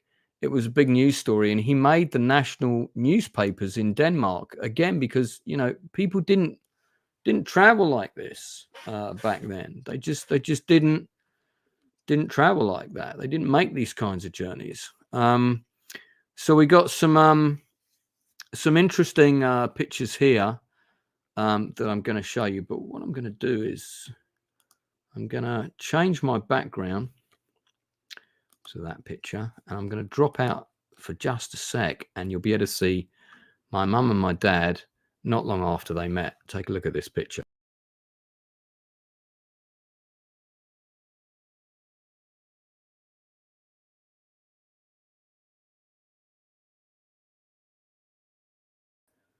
I suppose I should have used that as an opportunity to go to the loo, but how in love do they look there? So yeah, my mum and my dad met. I don't know that they met on at the bookend of this trip. I don't think so, because my father didn't have the job at New Swift Fire Extinguishers, which used to be a few doors down from Hamleys, waiting for him at the end of this trip. So I think that they met. I want to say that they met around 58, I believe, 1958, sometime between 1958 and 61. But that's my mum and dad. My mother was a ballerina. Now, if you look at that picture, you can see that not only has my mother got the wedding ring, so this must be after they just got married. Check out that necklace and that brooch. My dad's father made that for my mum, and that's one of the items of jewelry that got stolen when they were out the house. And to this day, who knows what happened to that brooch? Probably melted down by now, long time ago. But what a shame. My mum, when she talked about that, you could see the tears welling up in her eyes. She was very upset about it. This is a picture of my mother with her mother and her grandfather, who we knew as Gramps. Always remember him being asleep in the deck chair. Now, Agatha Davey, who's on the right, who's my mum's mum, very much of her time. Loads of stories about World War II, about B-1 rockets coming over London and all of this kind of thing. She came with me on my first trip, not my first trip, but my first solo trip to Denmark, which was also my first time ever in a plane, which I believe was in 1982. I was very young, but the idea was I would go with my gran and I would accompany her, so she wasn't alone and I wasn't alone. And she was, my gran was a tough old woman. She lived to a ripe old age. So this is my mum's side of the family. There's no one left on that side, sadly. They are all deceased now. And she didn't have any brothers or sisters. But just to give people the full picture, and this might also provoke some memories. Now, this is a very well-known staircase in Paris, and it may well have been used in a certain fight in the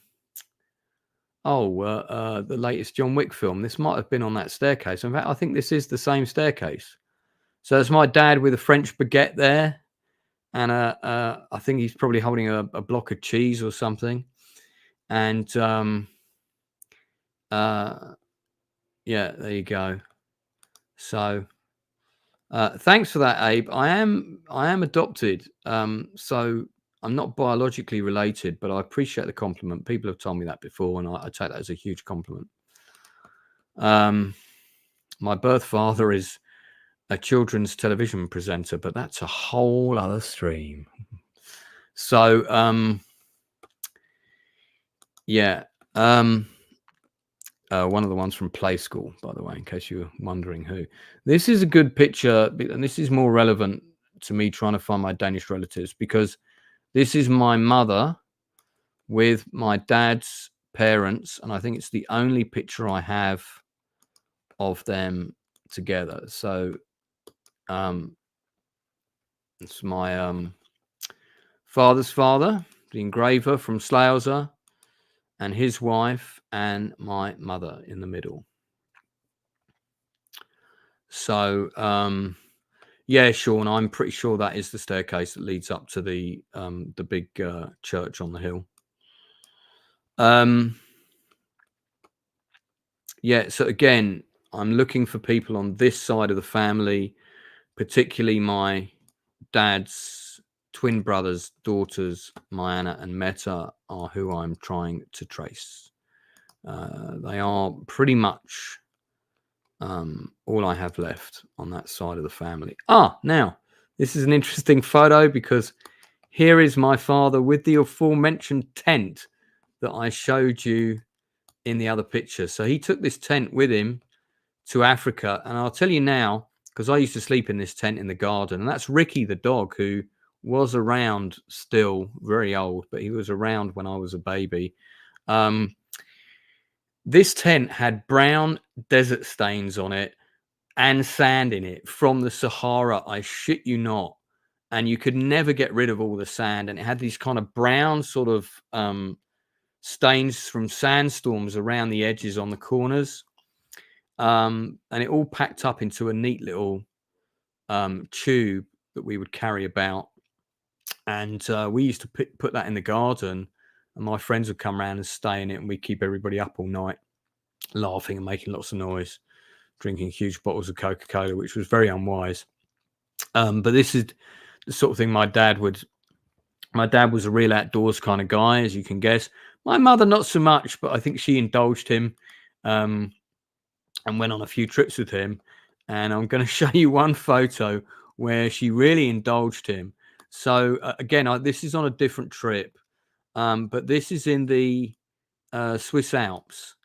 And my dad would be like, oh, yeah, no, we're going to climb up. We're going to walk up to this spot that I know. And of course, my mum's like, you're crazy. And look, you can see how high this is, okay? And if you look on the ground, that's all snow. And where this chair came from, I've no idea. don't know whether they brought it with them or what, but maybe it's already there. But check out, look at that, deck chair in the snow. And my mum would tell us stories about, times that my dad took her camping somewhere in the Austrian Alps. And this is a picture of her not enjoying the cold under those circumstances. There you go. Yeah, David Macy, Montmartre Hill, Paris. And I'm pretty sure that you're right on that. That's a very funny picture of my mum. My late mother, sadly. So there might be, let me just see, there might be some other pictures sort of more relevant to my current search here. I just want to see if we got any. Oh, this is an interesting one. Again, I'd be curious to know if anybody in this photo is still alive. Probably not, but if they are, they would be in their mid to late 80s, possibly 90s. Now, this is, my mum was a dancer and a choreographer. This is part of a troupe that she was in. That's my mother on the right. This would have been before she met my father. She was probably 17, 18 there. So one of the things my mum always told me was that she got a lot of offers of relationships in that world from women. She said it was quite well, those sorts of propositions were quite common in that world. So I think I've probably shown you guys the relevant ones from this section. Let me just see what else we have here. Oh, right. Yeah. So that was those photos it was their honeymoon. So, yeah, I know part of their honeymoon was in Paris. I think part of it was in Austria, and that was in 1957. So they got married in 1957.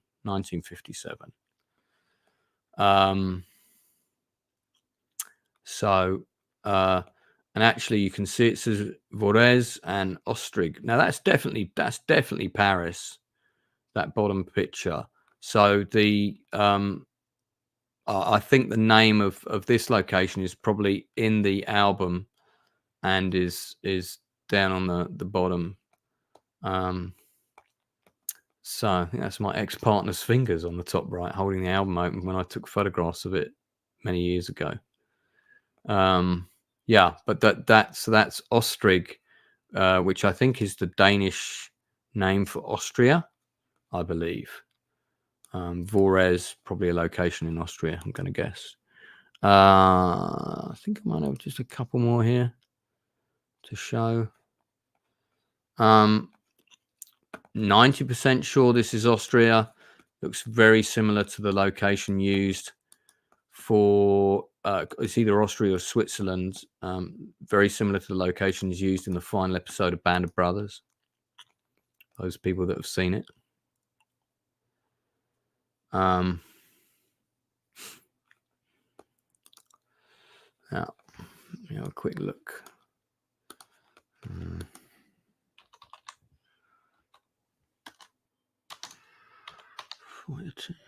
So, for anyone tuning in late, because I probably won't go on that much longer, coming up for a 2-hour mark now. This is really, I mean, it's a stream about my father's journey across the Sahara, but it's also very much a stream about me trying to find my Danish relatives. David Macy, you are correct. That is 100% definitely Rue Fortier. So it's not quite Montmartre Hill. That definitely is that staircase. But that's interesting, because they could have used part of that staircase instead of the one at the other location for filming. But that's definitely the staircase that my father was on, which has now got a funicular that goes up it as well. So interesting. The funicular, of course, wasn't there back then. I've got a bit of a weird street image here. It's partly blurred, but it's definitely the same place. Well done, David. you win a cookie. Yeah, that's definitely that staircase, because you can tell from the lamps. The lamps are still the same lamps if you look. And yeah, definitely the same one. And there's a funicular for those who don't want to walk up. So I'm going to begin to wrap this up now, but there are a couple of other pictures that I do want to show, which are I'm trying to find. There's another great one of my mum there. I think standing at the back of a train of some sort of haulage train. Yeah, David is very on the ball with the research. Hey, David, if you can find my Danish relatives, all the information I know, by the way, so anybody who wants to help me with my search, all the information I know is in the bottom under the stream about Marieanne, Mette. I think one of the things I neglected to mention was that Marieanne spelt Marieanne in English when she married Alan. Alan was definitely also from Denmark. He may have been from Sweden, but he was not English, and she met him over in Denmark.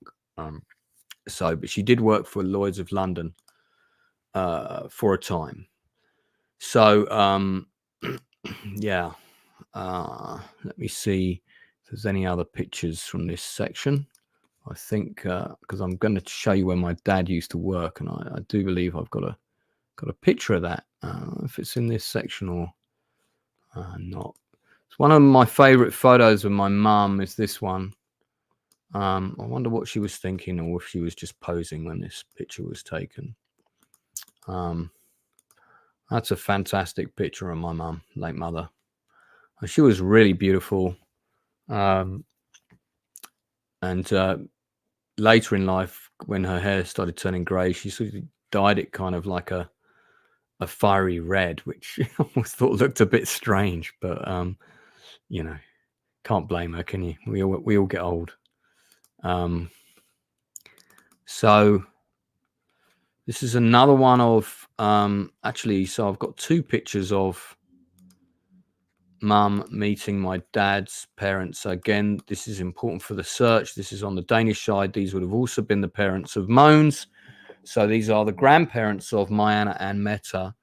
And they would have been alive, I think, when Marieanne and Mette were really small children, maybe. Because I think Dad's parents may have passed away before I got to meet them, or certainly we didn't get to Denmark in time. If we did, I can't remember. But I have posted this in a few Danish genealogy Facebook groups. I sort of said I was doing this stream, and I put the link, and I think in one of them it got taken down. So I guess it was in breach of rules or whatever. I don't know.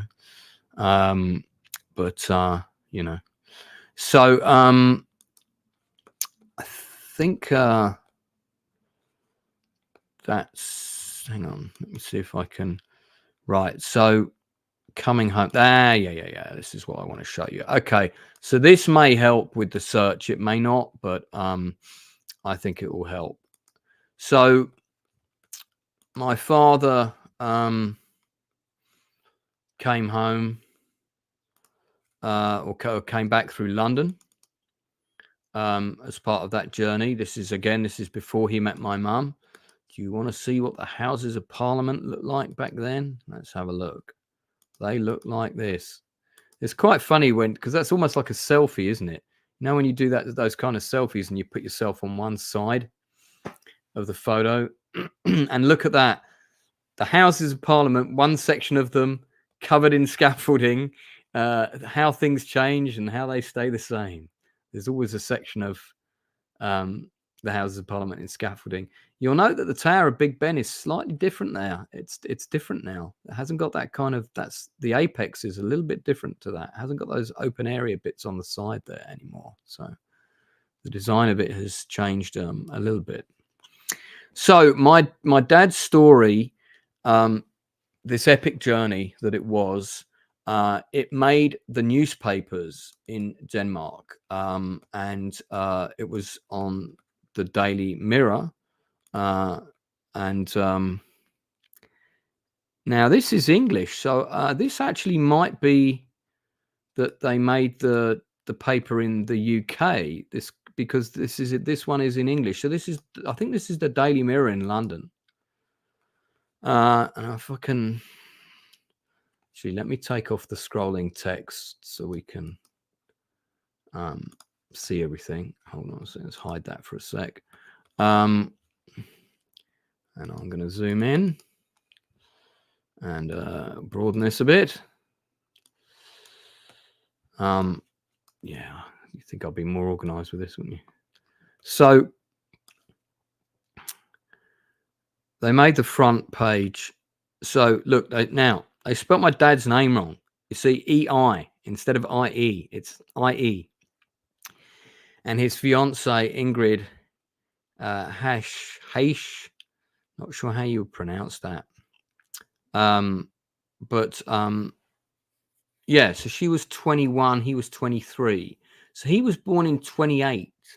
So she would have been born in, either 29 or 1930. It'd have pushed 29 if she was born right at the end of 29, which would fit with the lady I discovered. 6,250 mile hitchhike, but he did 20,000 kilometers in total. That's just the African section.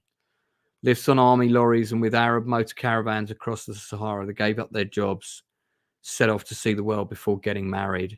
They hoped to get lifts to Cape Town and then return to Europe by way of East Africa. So, I don't understand where this came in the journey, because I thought they did London on the way back, not the way down. It must have been on the way back because they already done that big section. It's, I never really asked Dad why they didn't get married, why it didn't work out. I don't know what happened there.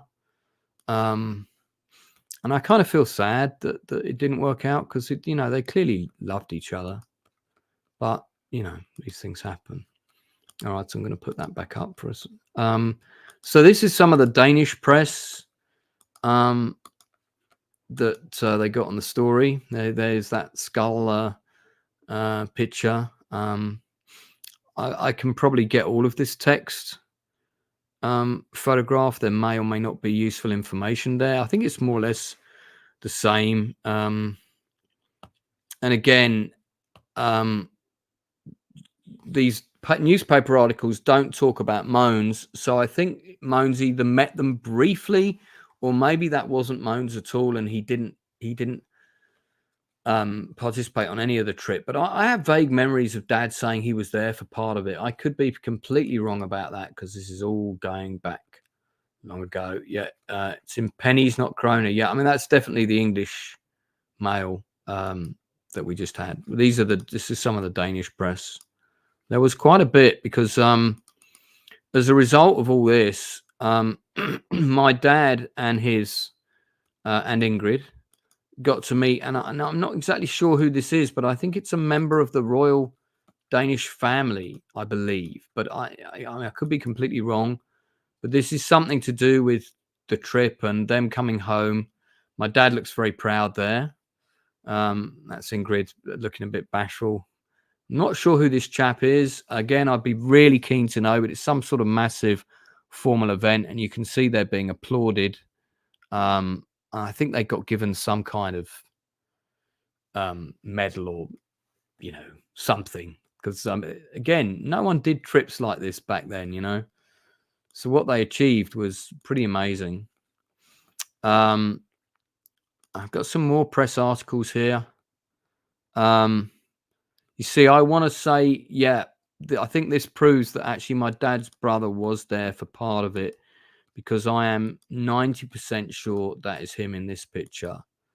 So these are a whole load of other articles, but you can see in this photo here that really does look like my dad's brother. So I think he was there for part of it, but I suspect the Moans probably was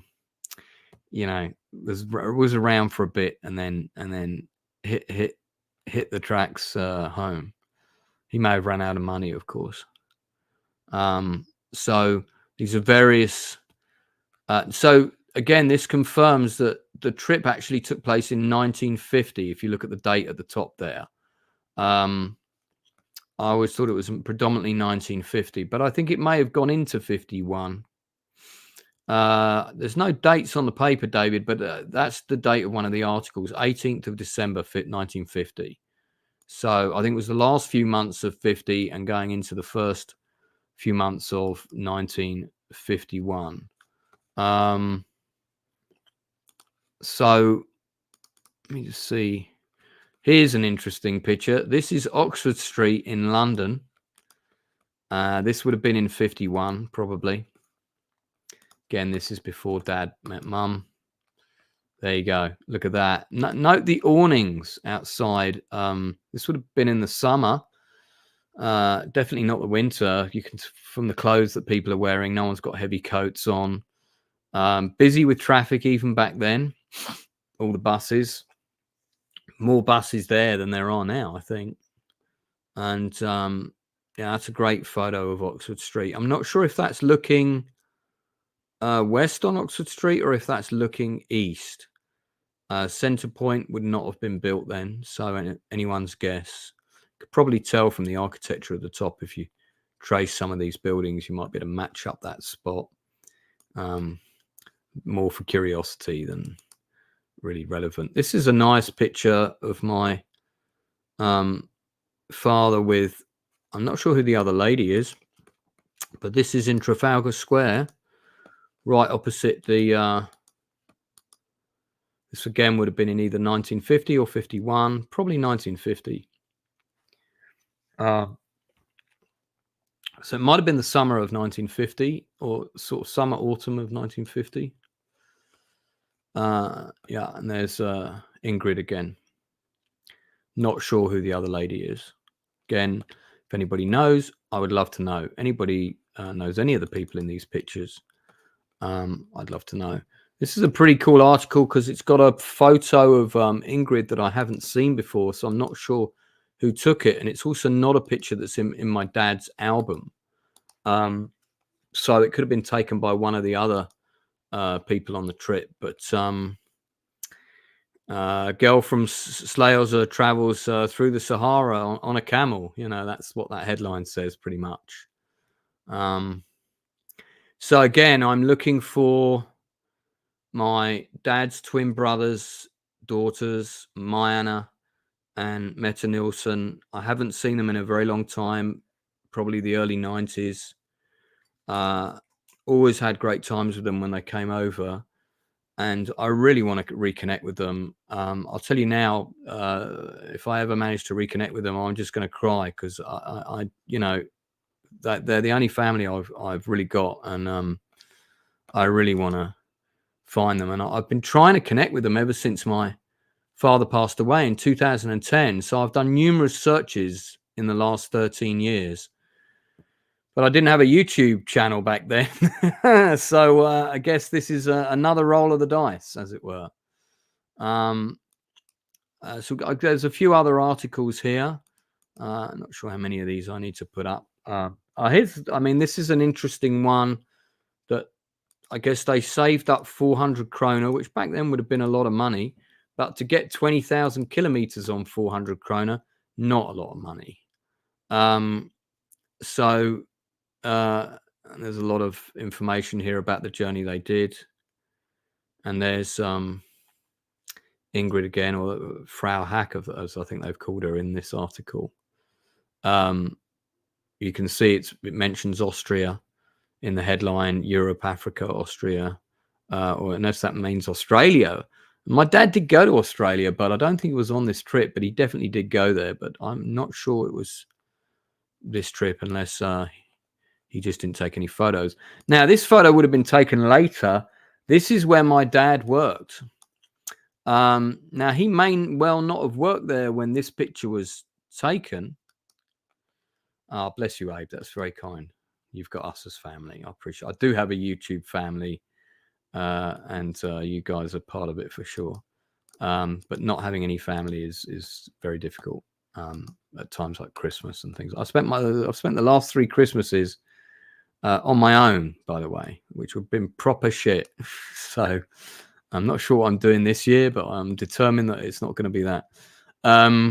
So this is New Swift. This is a few doors down from Hamleys in Regent Street, where my father used to work. Now, I don't think he worked there when this picture was taken. I could be wrong about that, but I have a feeling that he noticed that there was, on this trip, that he noticed that there was a Danish company that had a branch in London, and they sold fire extinguishers, New Swift fire extinguishers, which, funnily enough, David, relocated to Yorkshire. And I appreciate that, David. You never know, I might take you up on that. And my dad's job, he became in charge of all of their logos, all of their pamphlets, all the artwork, the window displays in the shop. He did everything. The logos on the side of the fire extinguishers, the panels that explained how to use them. I have been in touch with New Swift. I've tried to get photos of my dad's window displays. I thought they might have stuff. They did a massive tie-in with the film Towering Inferno. So my dad and my mum got to go to the premiere of that. I had an original cinema quad of Towering Inferno in my room, which kind of got destroyed over the years. And I was very annoyed about that getting wrecked, actually, because that would have been worth a lot of money now. But yeah, so this is where my father would later work. Again, I'm not sure if he worked there when this picture was taken. I think probably not, but he must have made the connection. And of course, he worked in graphic design, and you know, would have come back to work in New Swift. So I think that's probably it. There might be. Let me just double check, but I think we may have come to the end. Don't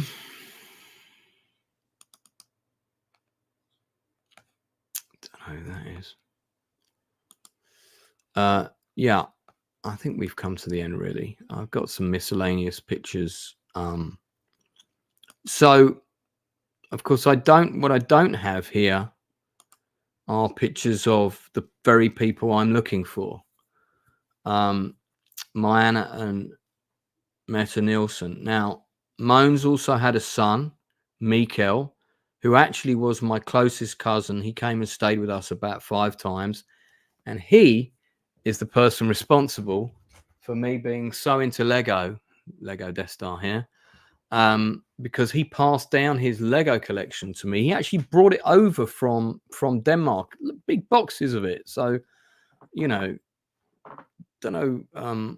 That was very kind of him to do that, because it's not really your priority, is it, when you're traveling to another country, to pack your suitcase full of Lego to give to distant relatives that you don't see that often. Mikkel sadly passed away quite young. He died in, I think it was 1993, January, February 1993. He was only in his 20s.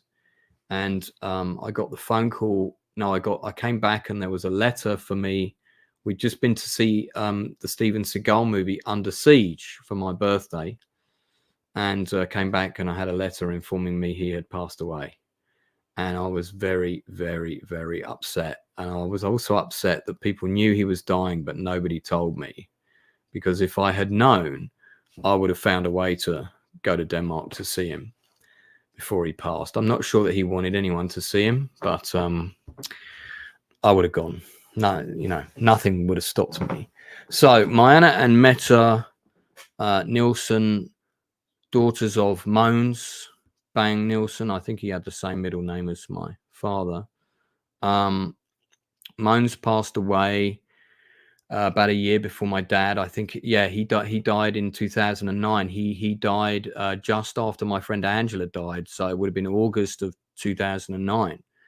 I'll never forget that. She passed away on the Friday. He passed away on the Sunday. What a week that was. See my film, The Journey, on this channel for the story of that. So, yeah, and his ex-wife Inga, who is the mother of Minor and Mette, they had divorced sometime. She passed away in 2009 within a week of my mother. So I think she passed away. My mum died on the 1st of March. I think she passed away a week earlier of cancer. They got diagnosed with cancer within a week of each other, and they died within a week of each other.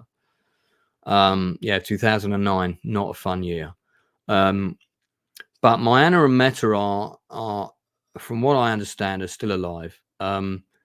Living somewhere, one of them certainly living somewhere north of Copenhagen. I've no idea where. That's all the information I have. If they remarried, I don't know what their surnames are.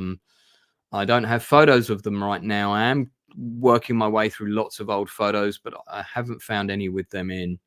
My parents certainly had some, but I didn't end up with all the pictures. So, but there's a fair bit of information to go on down below. Marieanne worked for Lloyd's of London. I'm not exactly sure of her role, but it did necessitate her coming to London for long periods. She was married to Alan, who was predominantly based back in Denmark. I don't know if they had any children. We had some other cousins. One of the cousins was called Morton. There was also a cousin called Uncle Neville, who was from Sweden, who I think probably passed away around the same time as my father because he was very ill. My understanding was he was a proper character, and I was very fond of him. I believe he had some kids. I had another cousin called Jesper. Jesper came to stay with us in the summer of 1984 for like the whole summer, for about 5-6 weeks, during which time we rented loads of videos. Actually, I think it was probably the summer of 85. Now I think about it, 85. It was because V had come out and we were watching V. I remember that come out the year before. So I think it was 85 he came. He was a very talented artist. Had this kind of cartoon character that he used to draw with a really big nose. These are kind of weird, obscure details, but they might ring true with someone. I've tried to find Jesper, and I'm not sure if his surname is Nielsen or not. It might be different as well, but I haven't been able to find him. But he's probably still alive. He's another one I would like to trace. So if any of this information is relevant to anyone, then Lloyd's is a bank, Desert Phoenix, very, very well-known bank. They're not going to give me any information about former employees. However, somebody who used to work for them in the 80s may well see this video and might well know Marieanne. Maybe they're still in touch with her. Who knows? So there's lots of tenuous connections here. There's a lot of tenuous information. But I really want to find these two cousins, Marieanne and Mette in particular. Jesper would be great as well. Morton, I'm not sure if he's still alive or not. He would have been in his 20s when I was a kid, so he would be in his late 80s now. That's not likely, but hey, you never know. Maybe he moved to that hotspot in Italy where people live to 200 or whatever. But look, thanks for, I don't know if anybody stayed on this for the whole thing. If you did, thank you very much for tuning in.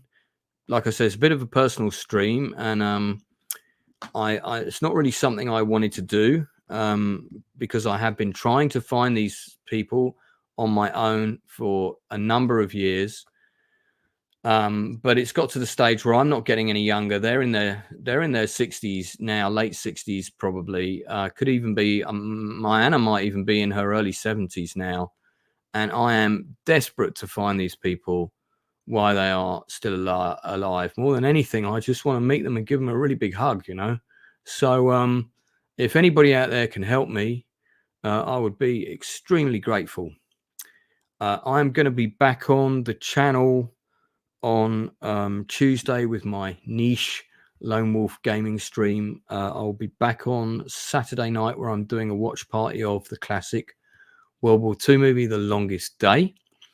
I've got not one but two really juicy interviews coming up, but dates have not been sorry, 3 actually dates have not been confirmed yet. One of those I can tell you is with special effects man Jeff Farley, who I'm going to try and give him a call when I get off this stream actually.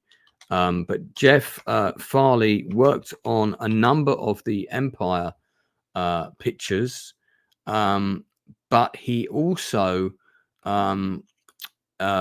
was one of the key special effects guys on, wait for it, Babylon 5.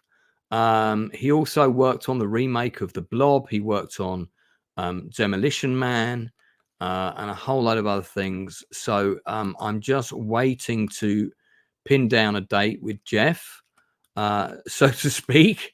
That sounded more romantic than I intended. But this is his IMDb. In fact, I'll pop this in the chat so people can check it out. But he has got, I think it's about 127 credits, predominantly in the area of special effects. He's done a lot of makeup effects, puppetry, you know, and predominantly the makeup department, but a lot of other stuff as well. And you can see some of the things that he worked on his credit list. It's really extensive. A lot of indie films as well as some biggies like Demolition Man and so on. But you really should check out his IMDb.